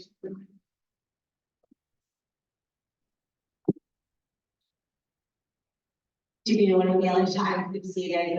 I think Zaya, I think Raquel was like, she wasn't saying you're a vet, but kind of you're a vet because you're two people. So for both of you, considering that there are a lot of new pieces on this team, just how does your role feel a little bit different being some of the new people who know what current wants? Kind of great because last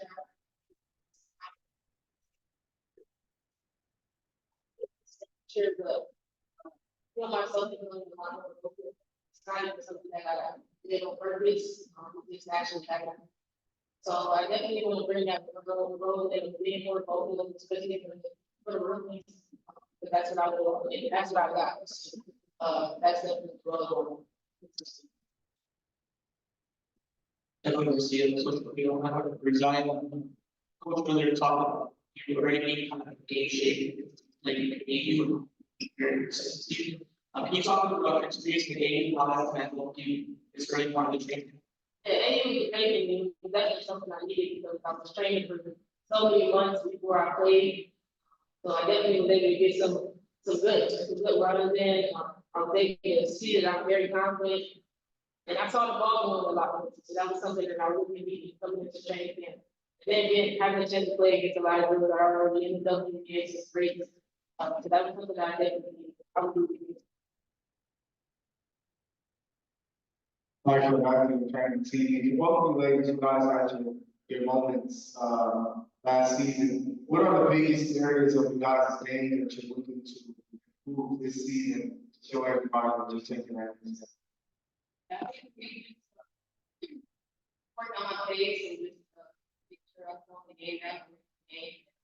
Just also this consistency, you know, just this being my child and bringing that in years today and working hard into the thing. Yeah, I can definitely agree with those who that of course just although I am still a rookie, I'm not even close to being a vet. I do want to teach myself how to create vet habits. Although this is only my second year, I'm learning from a lot of new people. I want to be able to do that, and also just being aboard, being able to see my teammates. The game is slowing down for me. I feel like once I finally get it, it will be pretty scary. So I just want to learn how to slow the game down for me, get my teammates involved, and understand when it's my time to shine. We have two virtual questions. Willie first, then Brad. Thank you. Good morning, ladies. Ray, good to see you. I know we spoke before Athletes Unlimited, and you were really focused on, you know, your physical strength and building up, you know, after some tough injuries, and it got physical at Athletes Unlimited, a couple of bumps and bruises. Just curious how you're feeling, confidence level, mental wise, you know, in coming into training camp with your overall physique.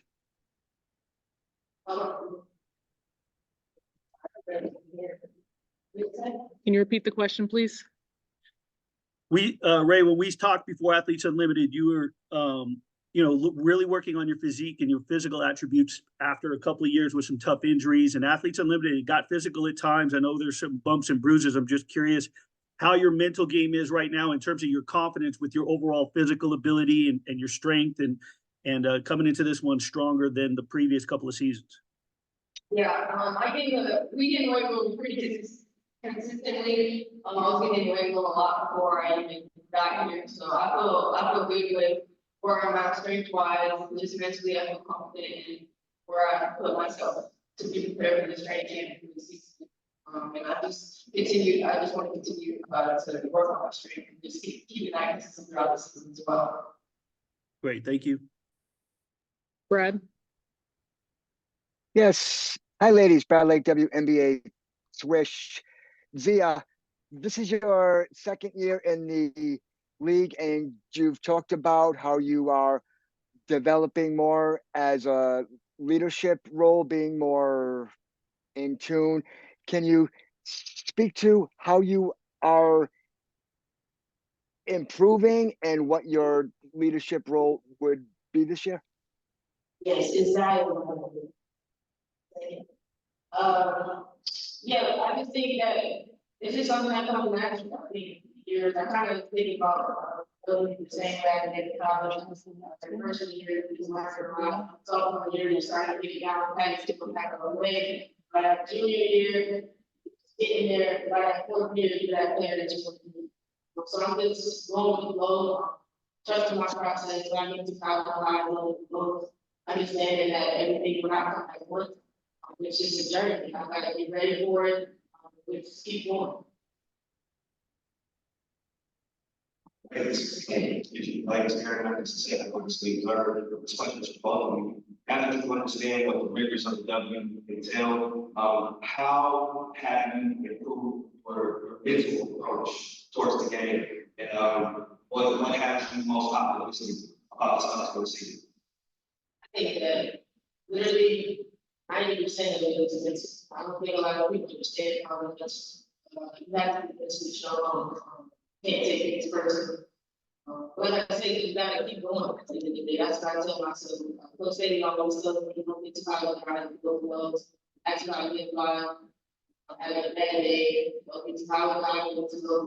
I gotta learn the day to day. Just understand that life is a process. Yeah, I would say it was not just being out there, I was playing in our dog. Just kind of learning the team a little bit, and how Curt was to play, and how other teams play, and how some players would leave. It was definitely good for that to be in our dog, and just going into this year, I just kind of know what to expect. And you know, like I said, just it's 90% mental. So just being mentally ready all the time, just know your role, what you bring to the team, and just be ready to. Hi, Sabrina Richard, first for Ray, after having this play on March contacts last year, what does it mean to you that the organization invested this to your yeah, I mean, it just shows like they believe in me and they were willing to take that chance on me and it just feels confidence in me to know that the coach staff and our office, all have confidence in my abilities, what I can reach the game and, I'm just gonna play on build my confidence, And then sorry, and as far as traffic with Kia, it's just what you have her here and what are you expecting your games to be like? Yeah, I think a little weird with kids of all five. Our official duties. One is the college out. Yeah, college is something more. It's great, it's not like it was getting the college together, out here together, so that's something that I think is already been tagged. I know we made it together with level A, so I kind of have to work to the way better figuring out what she's what it is, so it's just like learning the type of player she is, being there for her as a sister, knowing that she's a rookie and I was in her position. Just helping her build that confidence in herself. Okay. I'm just an independent, serious question, and like our question for both of you, a serious question. With all eyes on women's basketball now, how do you guys feel about players getting, better pay or opportunities and respect? And I have a question during their injury. Yeah, I think it's definitely going in the right direction.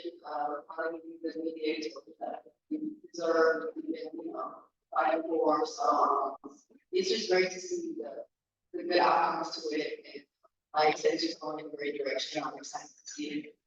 The Drake game, yeah, good question. I like Drake, but I'm not gonna lie, Kendrick has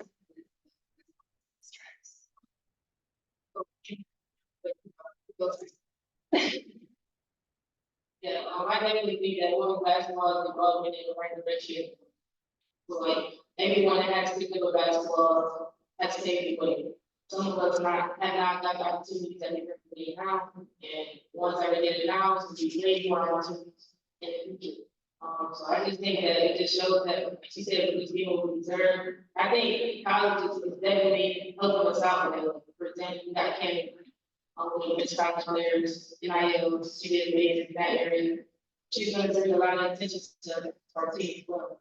So I think it's definitely good. Then y'all don't hate me. I really don't, but I know they might like everybody. I really just listen to it. I don't want to pick style. Yeah, I don't know about Coach Brown. Wait. Anybody, you know, call that. Yeah, we know about it. Thank you, ladies. Thank you. Up next, we have De'Erica Hamby and Lexi Brown.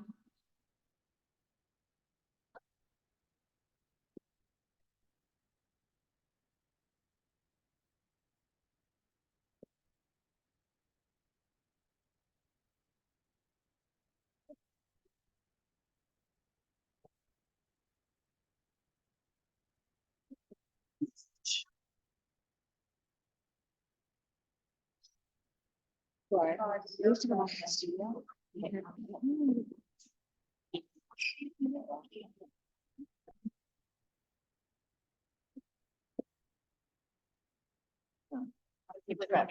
Thank you. I wanted to introduce you to.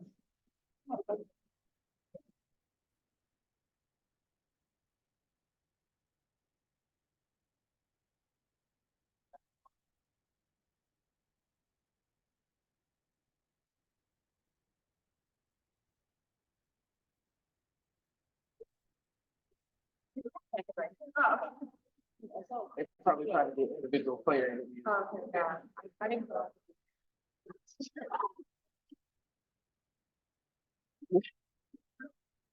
Yeah, he's around somewhere.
Tiffany, you want the first question?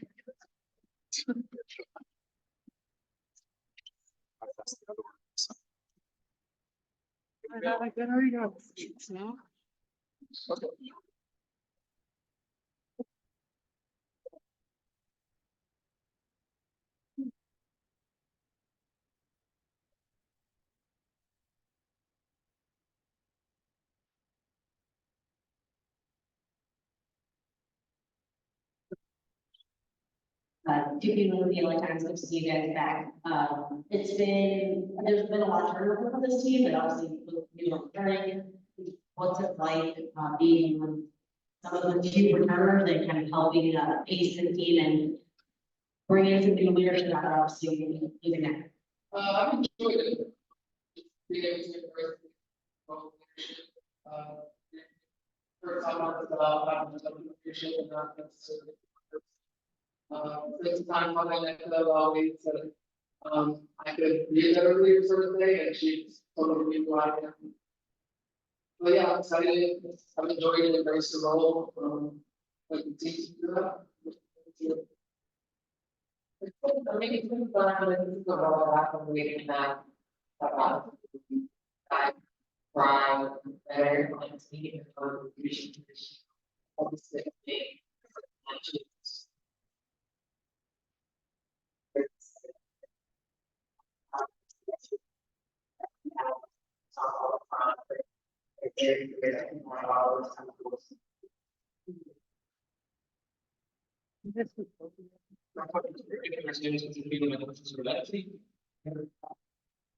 last year you were kind of, feeling like you're about to have a great year, and obviously there's issues to be bringing things outside. Are you starting to see the correction, having a second year of career?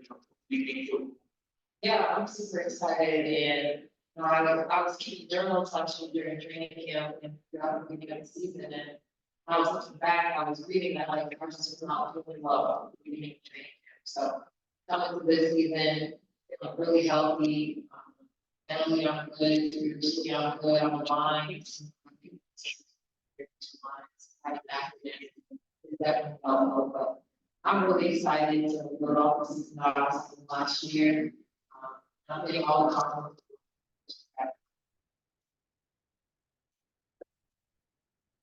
Freedom.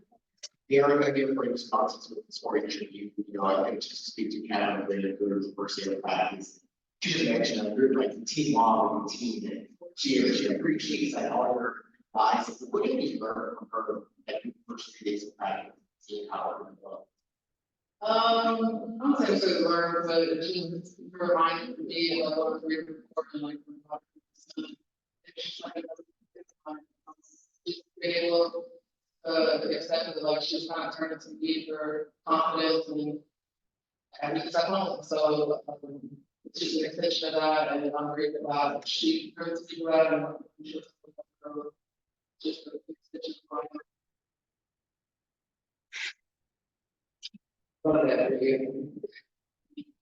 Hey Lexi, I'm DJ for Humanity TV. I love this. And we're going right there as well. My question for you is my personal opinion that you're one of the greatest acting right now.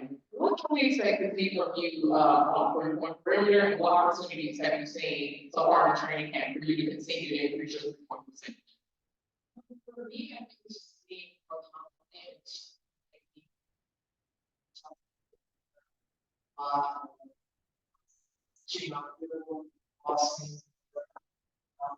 also being more of a threat inside of your goal line. I feel like I get offended for that shot a lot. For me a little bit more. I'm just really be deeper than I have in the past. So I'm really excited. I'm really excited about show development. Thank you. And it also relates to the earnings for last year, I'm waiting for this year that's focused on, what's your kind of mindset here? We have to be nice to be reading score. Obviously, my goal is to cover my scoring, but I think I'm reading score and not, that's really how important. I should do everything that I can do. And get involved, not only get my rebounds up, but get my assists done, but obviously, I think will contribute to increasing my scoring number. But again, anything that they need to do.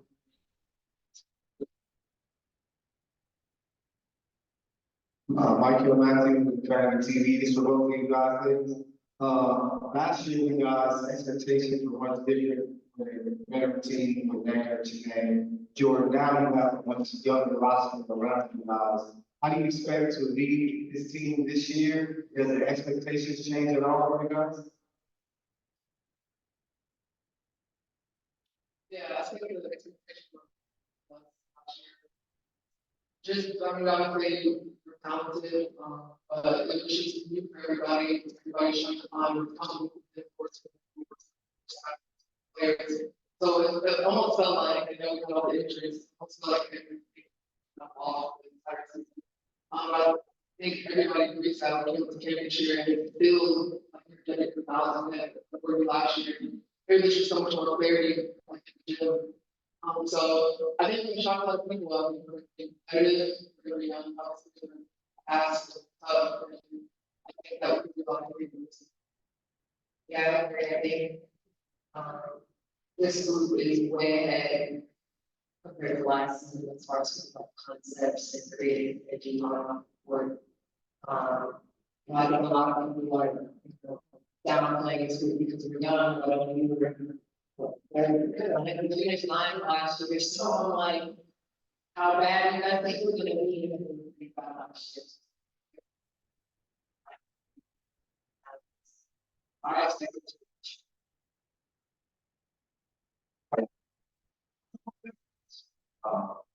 Being around a lot of work minutes, you know, a lot of decisions coming into the season like next four people want to start season.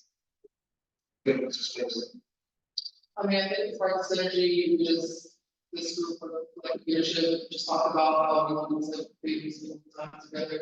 But I think when you have people like this personality, so let's say, and a lot of, you know, I mean, I have kids, so it's a little different, but everybody else, they go home, they want to hear on everybody. So you can feel that, it's like the presence of the out with each other. That's taking care of the support this week. You let your teammates in. And you want to play for them, and that's the culture that we're creating. Yeah, off season, season ended, I took some time off, my diagnosis. And I started my medication on that, so I had to see how that affected my body and a little bit, a lot. And then I started working out again, practice lately. Working on my body, doing a lot of strength training through days, but not as heavy lifting, just too much too soon. But yeah, I was in the gym practice lately probably the last 3 months. I was Dallas, so I'm not limited, I have to do this season there.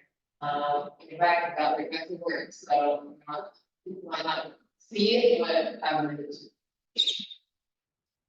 Thanks, Eric. Thanks, second obviously observer. As some of our teams on this team, when you reflect on the impactful, excuse me, when you reflect on the impact of veterans throughout your career, which vets and lessons stand out to you? And then, what special things do you all have? Okay.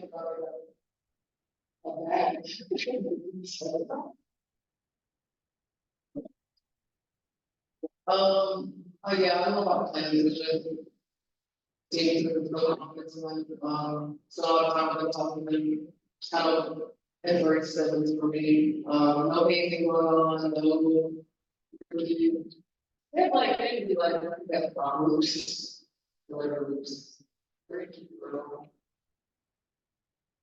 And there's a lot of negativity, that versus rookies, dialogue, it's not like, it's not like, we're so excited for this group. We're so happy to have Curt here. They've been incredible, so we want to do as well as possible.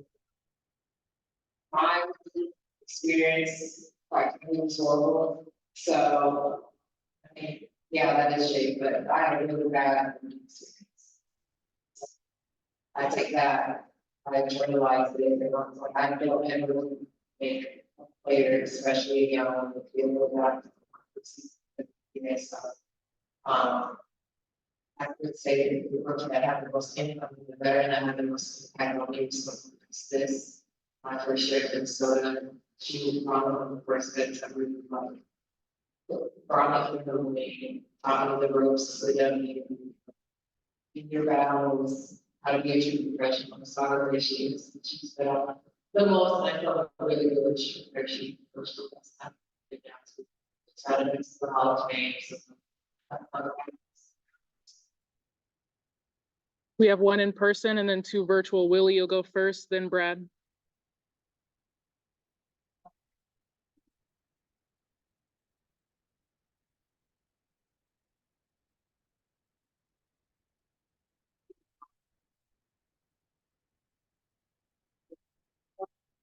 How did it be? What helped you like your leadership skill? I would say first of all, I was a patient. You never know what to expect. Wake up morning, there's a poop in my bed. Go to sleep, my attention, the result, like you just never know what to expect. It's almost kind of stay moment and you have to just kind of run up. So I would say patient is the love that I have. Like I think I'm sure everybody knows what it is.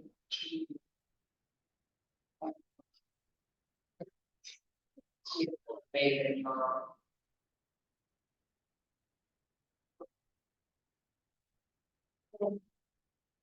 Yeah, I think one of the teams for my teammates.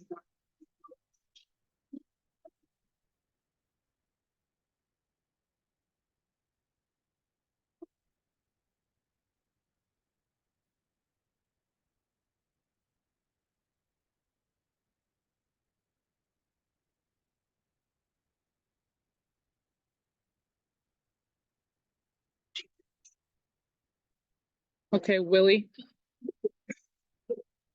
Thank you. Good morning, ladies. Good to see both of you as always. Dee, I hope all's well with you and a Mayan legend. But Lexi, I got a question for you. We talked during Athletes Unlimited, and you really focused on your, wanting to take it easy. You mentioned that just a bit ago as far as coming back, baby steps, making sure you were physically okay. But toward the end of the season, you had a really special conversation with Savannah, and I thought it was, really brave of you to really embrace that. How much did that help your mental clarity coming out of Athletes Unlimited and sort of finalize and bring finality to your comeback from a mental standpoint? Yeah, it was one because then also as friends was really nice conversation about her relating on that and that's nice for summary hardships. So it was nice to be able to talk through that with her. It also was just nice to like lay down on the table for so long. I didn't get to people, and that was kind of hard to deal with. So I was definitely back for even sharing what my diagnosis was at all. And honestly, Savannah really was the only reason why I just sit down and wanted to talk about it. Conversation after I was showing in the video, but we were in there for like about 2 hours talking about experience, different things. And just the amount of people that already reached out to me and it was really nice and hopefully this I can still do that they have to do themselves. And then you actually reached out and saw the video and see the behavior that I really wanted to see. And reached them. I'm sure together foundation. There's really more awareness, inspiring people because it's not an easy way to get it. I hope to just be able to show people that. Very happy. Great. Thank you, ladies. Looking forward to seeing you when you get to Vegas. Last question, Brad. Yes. Hi, ladies. Brad Lake, WNBA Swish. Dearica, Cam has spoken so highly of you. She's referred you as her second mom. Can you speak to what that relationship is like and how close you two have gotten? Very fast. We talk about social media here and there, prior to her bringing back the kind of back and forth. And at Stanford, then, you know, when we started having to leave, I could possibly later than ever here.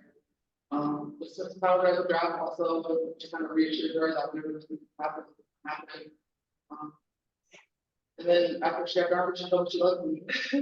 And so just trying to support her, emotionally, like kind of get her to calm down to me and just like embrace what's happening and let her know that she's gonna be okay. So I think just to reassure her and positivity that I work for her, we love her and happy to know that she's good. Thank you, ladies. Thank you. Up next, we have Azrae Stevens and Lasia Clarendon.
Oh, yeah, that's what I need back. Standard battery, all this, they have standard battery, but then also, so they can show up on that.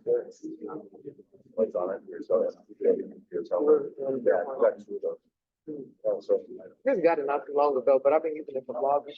It's perfect. It's so easy, it's small, it's great.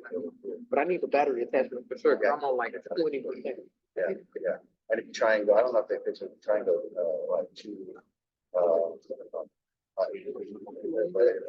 Oh, for sure. Yeah. Well, I don't really do HD. I just do like whatever the Lord's following, but it looks good. Yeah, we use those to, tailgate at, the Rams and Chargers, that's great. Yeah, it's so easy, and then it's got the little microphone too, so. DJ, you want first? Yeah.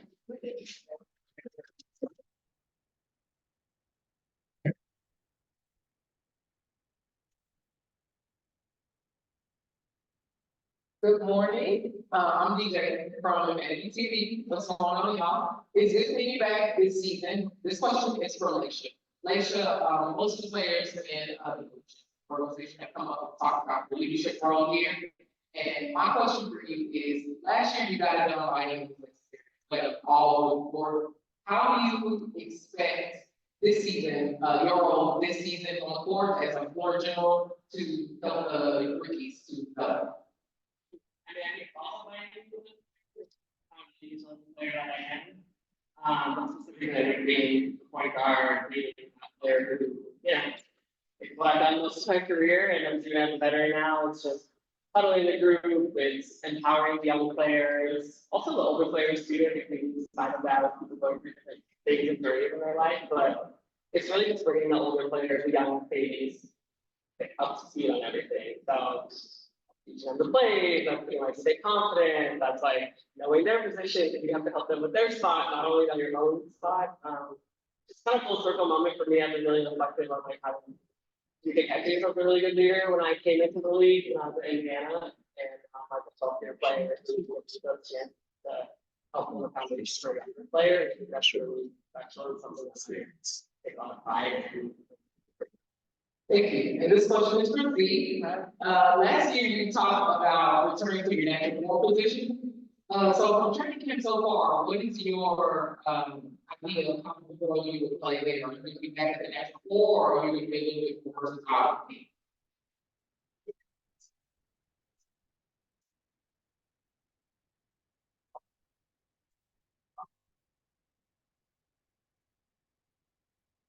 Thank you. Hey, actually, hey, thanks much for your tribute. You know, last season, you went through some ups and downs, so especially the whole team overall. You know, you guys went through that tough losing streak that kind of nailed it for you guys. So you just kind of turn it around later this season. How do you feel this team can kind of improve compared to last season, which is probably this year? Like I know you're right on the schedules, what, 5, 6, 4 weeks to get reevaluating. What do you kind of feel like this team can do this season? Yeah, I think for us returns, we can really build off of that stretch. Like you said, it was really tough, but we were able to bounce back. Despite all the injuries, so we're really successful in a lot of areas as a team. So I think we'll be able to use that experience as returners coming into this year. And then, like Lee just said, teaching and other guys that and living from this as well. Just how we want to play basketball here, how we want to be successful.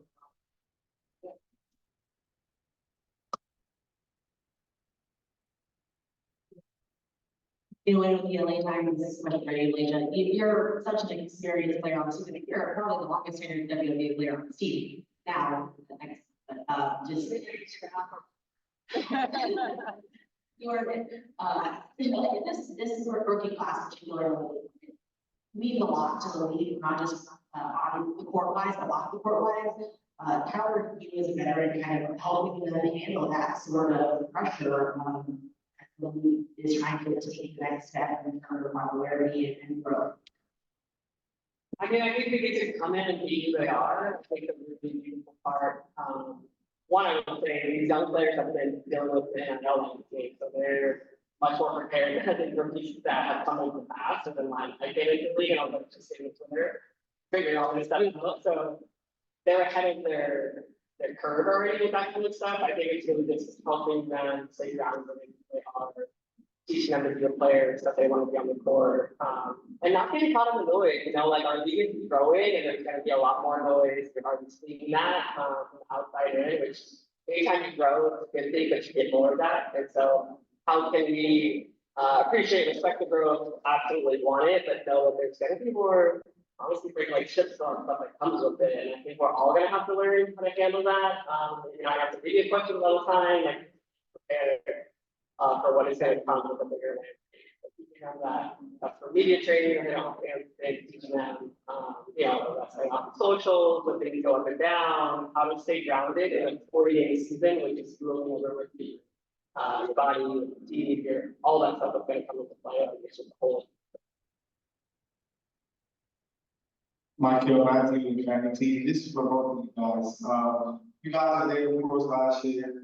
Now you're on this team this year, younger roster. What are the lessons that you can take away from last season with all you guys went through that can kind of help you guys be successful this season?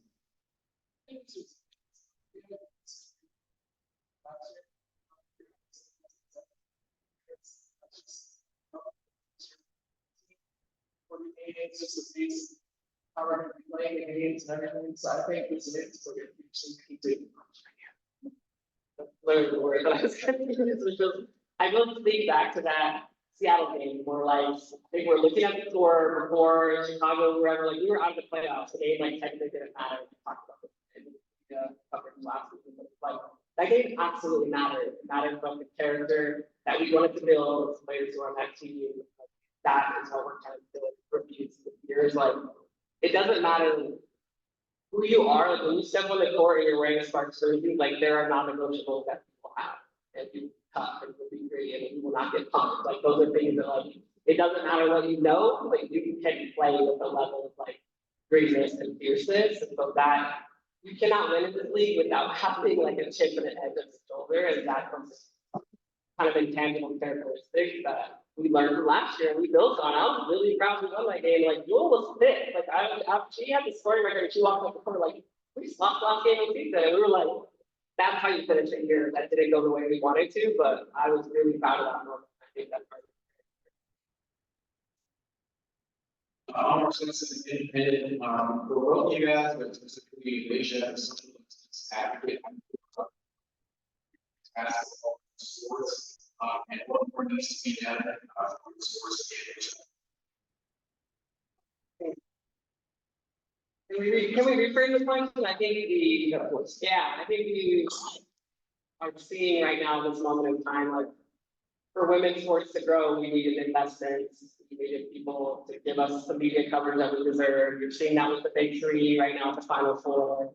So I think it's less like whether we need to do to grow the game, like we're seeing that, and the players, like we get to finally, in this moment of time, what I feel really good about is like we get to just show up and do our job. Like we're being asked less to be like, you guys, pro league and do this and do all of these, like wearing all these hats and juggling all these balls. It's like, no, we get to focus on the game and like we get to focus on skill development and getting better and like between the lines and like more of the powers that be, Raegan, all the people in our front office are like doing things they need to do to continue to grow our game. So for us, like the answer is just like being who we are. Like we've had these young talented players coming up through the ranks for years and years and years. This rookie class is really good. Can't even really good all the players are, but like we have talent throughout the years, and so now you're seeing it, finally displayed, and that's the cool part of like just getting to show up and do my job, and that's like really really fun to do. And I'm really thankful to be playing at a time where like the world is catching up to us, and I could have been retired by now. Like I'm actually still here playing the game, and like that's really cool. And I think it's really exciting too, just in honoring all the players who played before us. There's been so much talent throughout this league from when it first started, even before it started. And for us to be able to, like Wade said, now play, it's a way to kind of honor those players that didn't get as much as we did. So that's really exciting. Last question is virtual from Brad. Yes, hi ladies, Brad Lake, WNBA Swish. Can you both speak to your on the court and locker room presence, how you feel that's going to impact the team, especially the new players, and then how you are helping to bring the team chemistry all together? Yeah, I think it's being returners, and going through everything last year, doing about just bring everybody in, teach groups, while also continuing to create our identity this year. We have a lot of new players. We've got a lot of excitement. This is a lot of opportunity to create a new identity. So I think for me and for some of these other returners, like we're really just trying to welcome everybody in and also continue to shape and create that new identity. I think it's really just leading on experience. That's something, especially at this age that I am, the years of service that I am, is just, this is a veteran league. So having gone through it, like having experience, is like the probably most valuable thing you can have. So that's whether that's, hey, I know your body's tired, I know it's grueling, I know we're on win streaks, we're on losing streaks, like how to weather the storm is, I think, one of the most important things that I bring. And then it's just small things, how to get open on the wing, how to use your body, how to be physical. Like that's something I'm so proud of. I just have to shout out like Zaya.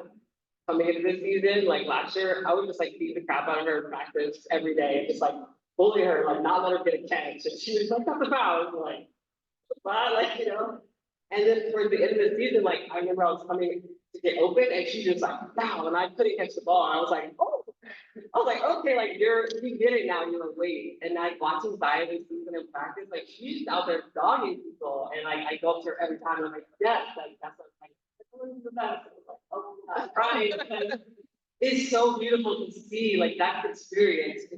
You don't get to come on the ball straight eventually, you don't get to come off a handoff without getting the crowd beat out of you. Like that is our league. And so being able to instill that in younger players and then see them be empowered to like, oh now I'm beating up the next player. It's just like a beautiful full circle moment. Thank you both. Appreciate it. You.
Good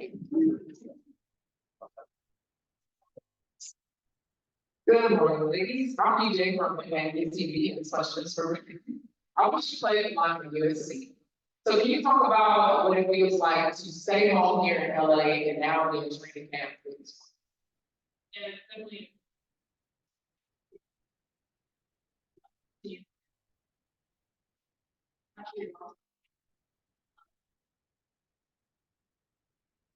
Super grateful for the opportunity given to me, be able to test for myself here in life. Thank you.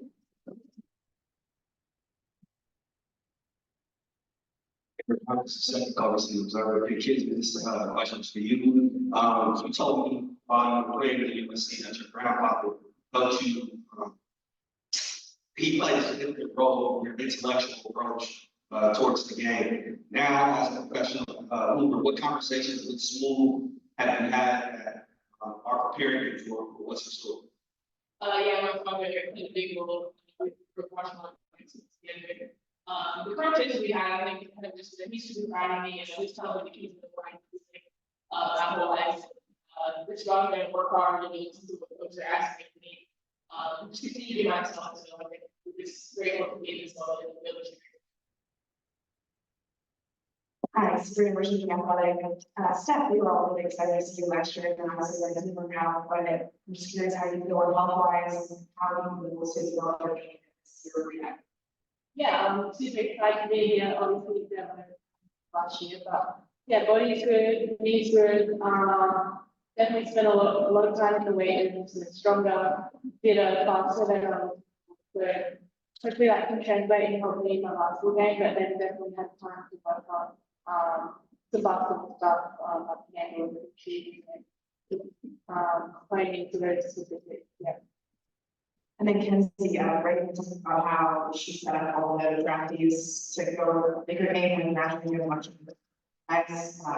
Just what were you able to take away from that experience, talking all those Laker legends? Yeah, that was probably the coolest experience in my life. I think. Yeah, a lot of those guys are still on the team. And that the box is very big and it's just the fun kind of thing. Yep. The other time, Mackenzie, you just going off of that, and you just what's the biggest thing you learned from it is, so far? And it's so hard to make this thing is working here on this, around drafting, like, what do you hope we can show this rookie exactly kind of? Yeah, I think the example that's the details matter so much. And I think we turn to the corner, the corner, like those things really matter. And then just trying to not make the same thing twice, it's corrected, like that's your correction as well. So I'm just taking everything we learned in the film room, and the military like use like war reports. So I'm just trying to really transfer those things that we're saying, those truths that we're trying to have in the team as an organization.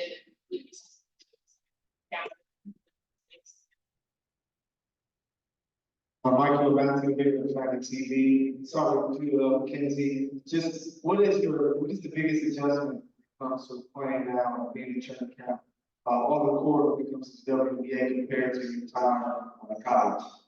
Yeah, that's probably what I just said, but I think the details really matter in college, that you be able to play, you can get away with, what they did wrong here and set the perfect screen, but you really have to be extremely intentional and detailed every single possession, like I have a spot, I want to perfect pass to my host player, and other thing on the same. Thanks for you, Stephen. Just the last year possible we were expected to play for a lot more vets in the backcourt. Now you see the backcourt is a lot of young players other than you and Malaysia. So how are you going to be able to help Malaysia lead this young group of guards?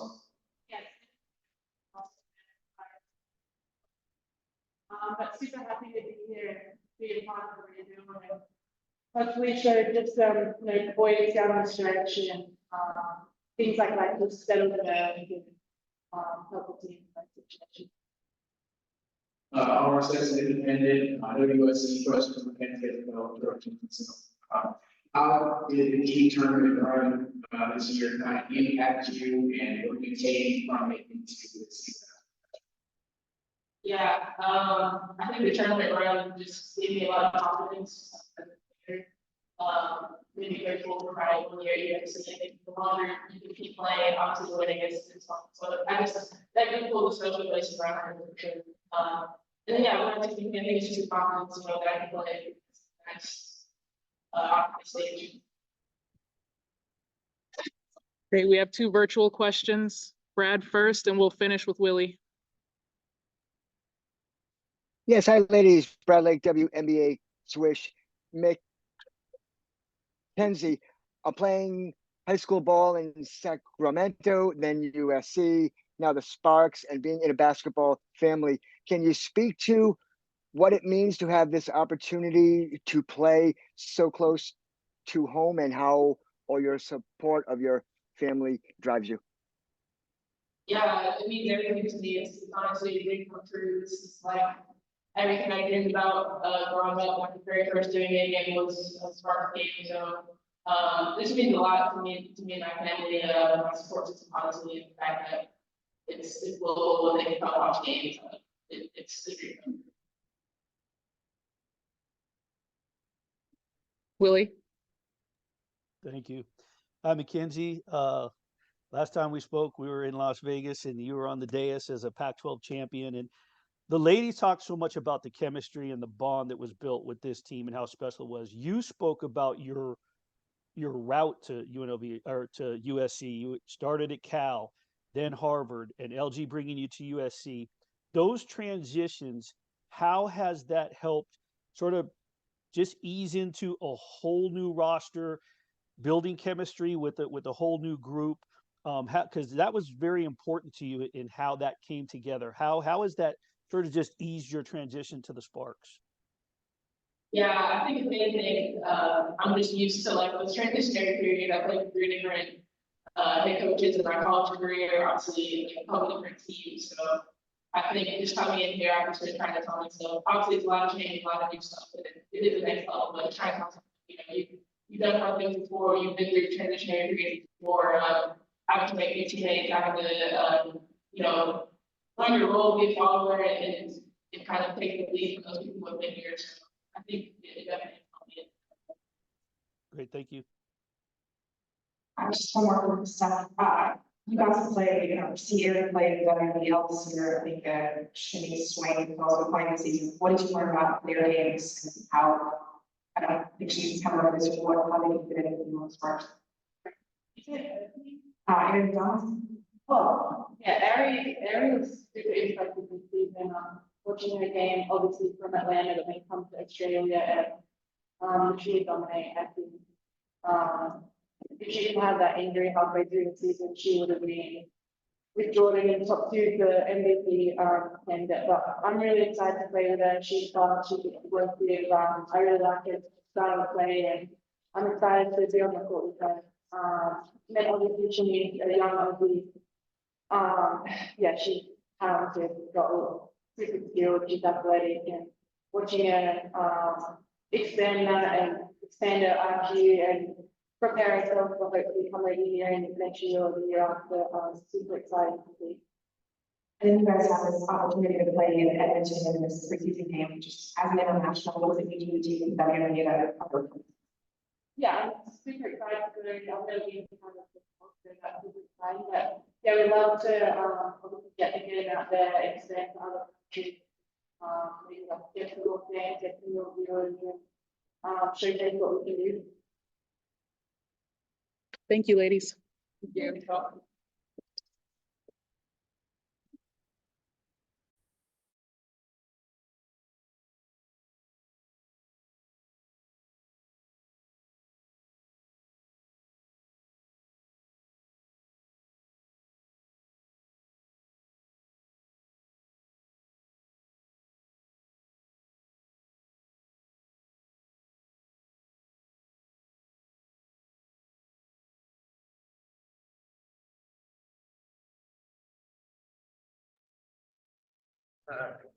For our last one, we'll have Nia Clouden, Blake Dietrich, and Taylor Mikesell coming up next.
TJ? Wanna go first, TJ? Yeah.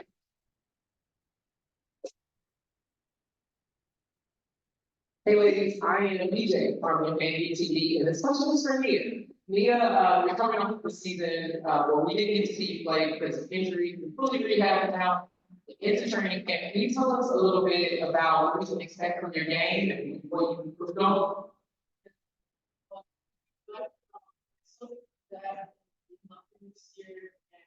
Just after a long offseason, we had planning and getting back, going up and down, so we have to do that. And as far as what I want to bring to the team, it's just, anything, whatever I can, whatever the coach needs, whether that's pick up the full court, whether that's come off the ball screen, attack, whether it's look for my teammates or whatever, and then just be able to, if my teammates are injured when I'm not on the court, and whatever. So just all around excited to be here, excited to be healthy, and just ready to, keep improving, keep up.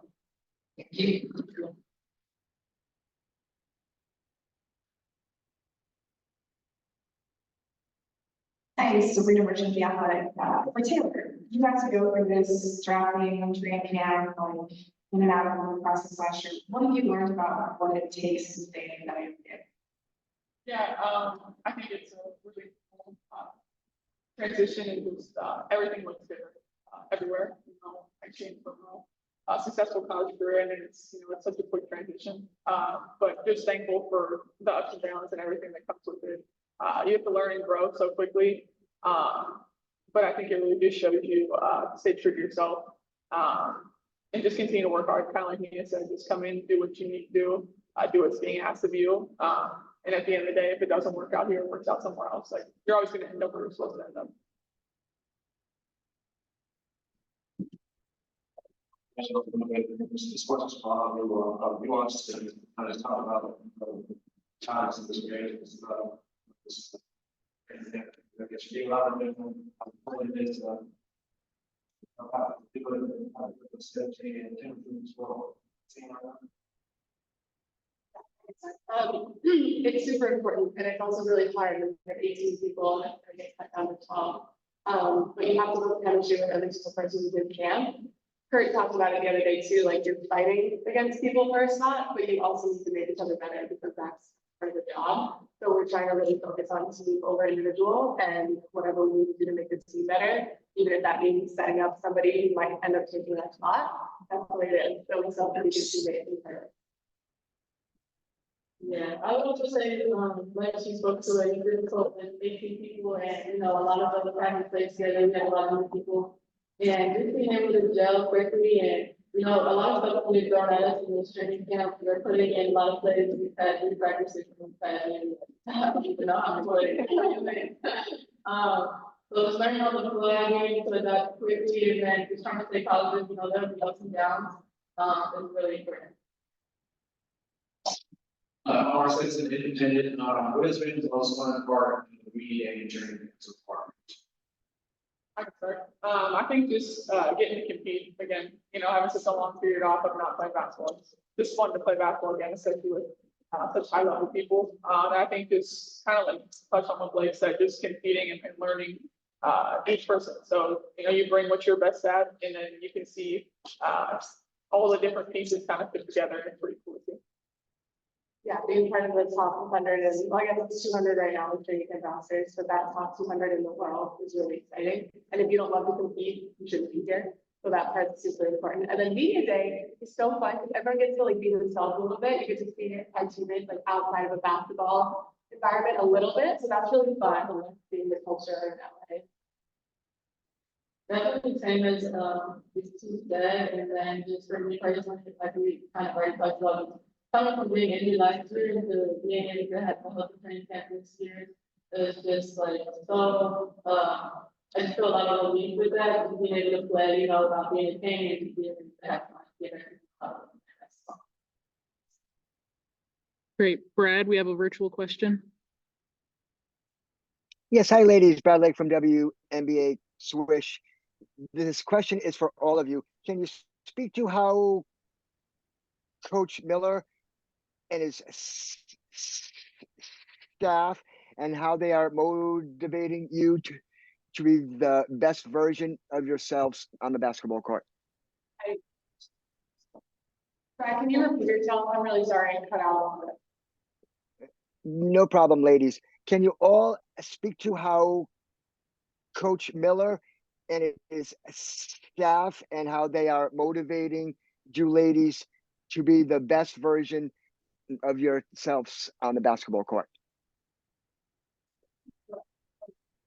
Okay, yeah, Coach Miller and his staff are really great. I know, I've spoken to everybody on the staff. I mean, they're all really good at like giving me confidence, giving everybody confidence, letting people know like what they're good at, and telling them to be better and confident in what they're doing. So I think that is the most uplifting thing, or one of the most uplifting things that Yeah, I would agree. I think it's freeing in a sense that you never don't know what you're supposed to be doing. They're always gonna give you feedback on what they feel you should be doing and also just reinstill the confidence. So you keep doing what you're good at already. Yeah, last thing I'll add, I think is a focus on player development. We have people who've been in the league 10 years and people who've been here since their rookie season, but the investment in improving those little like 1% things is really important when adds a lot of value. So they now with player development, skill development specifically, but also with everyone on the coaching staff, making sure we're getting that 1% better at little things. Thank you, ladies. That is it. Thanks, ladies.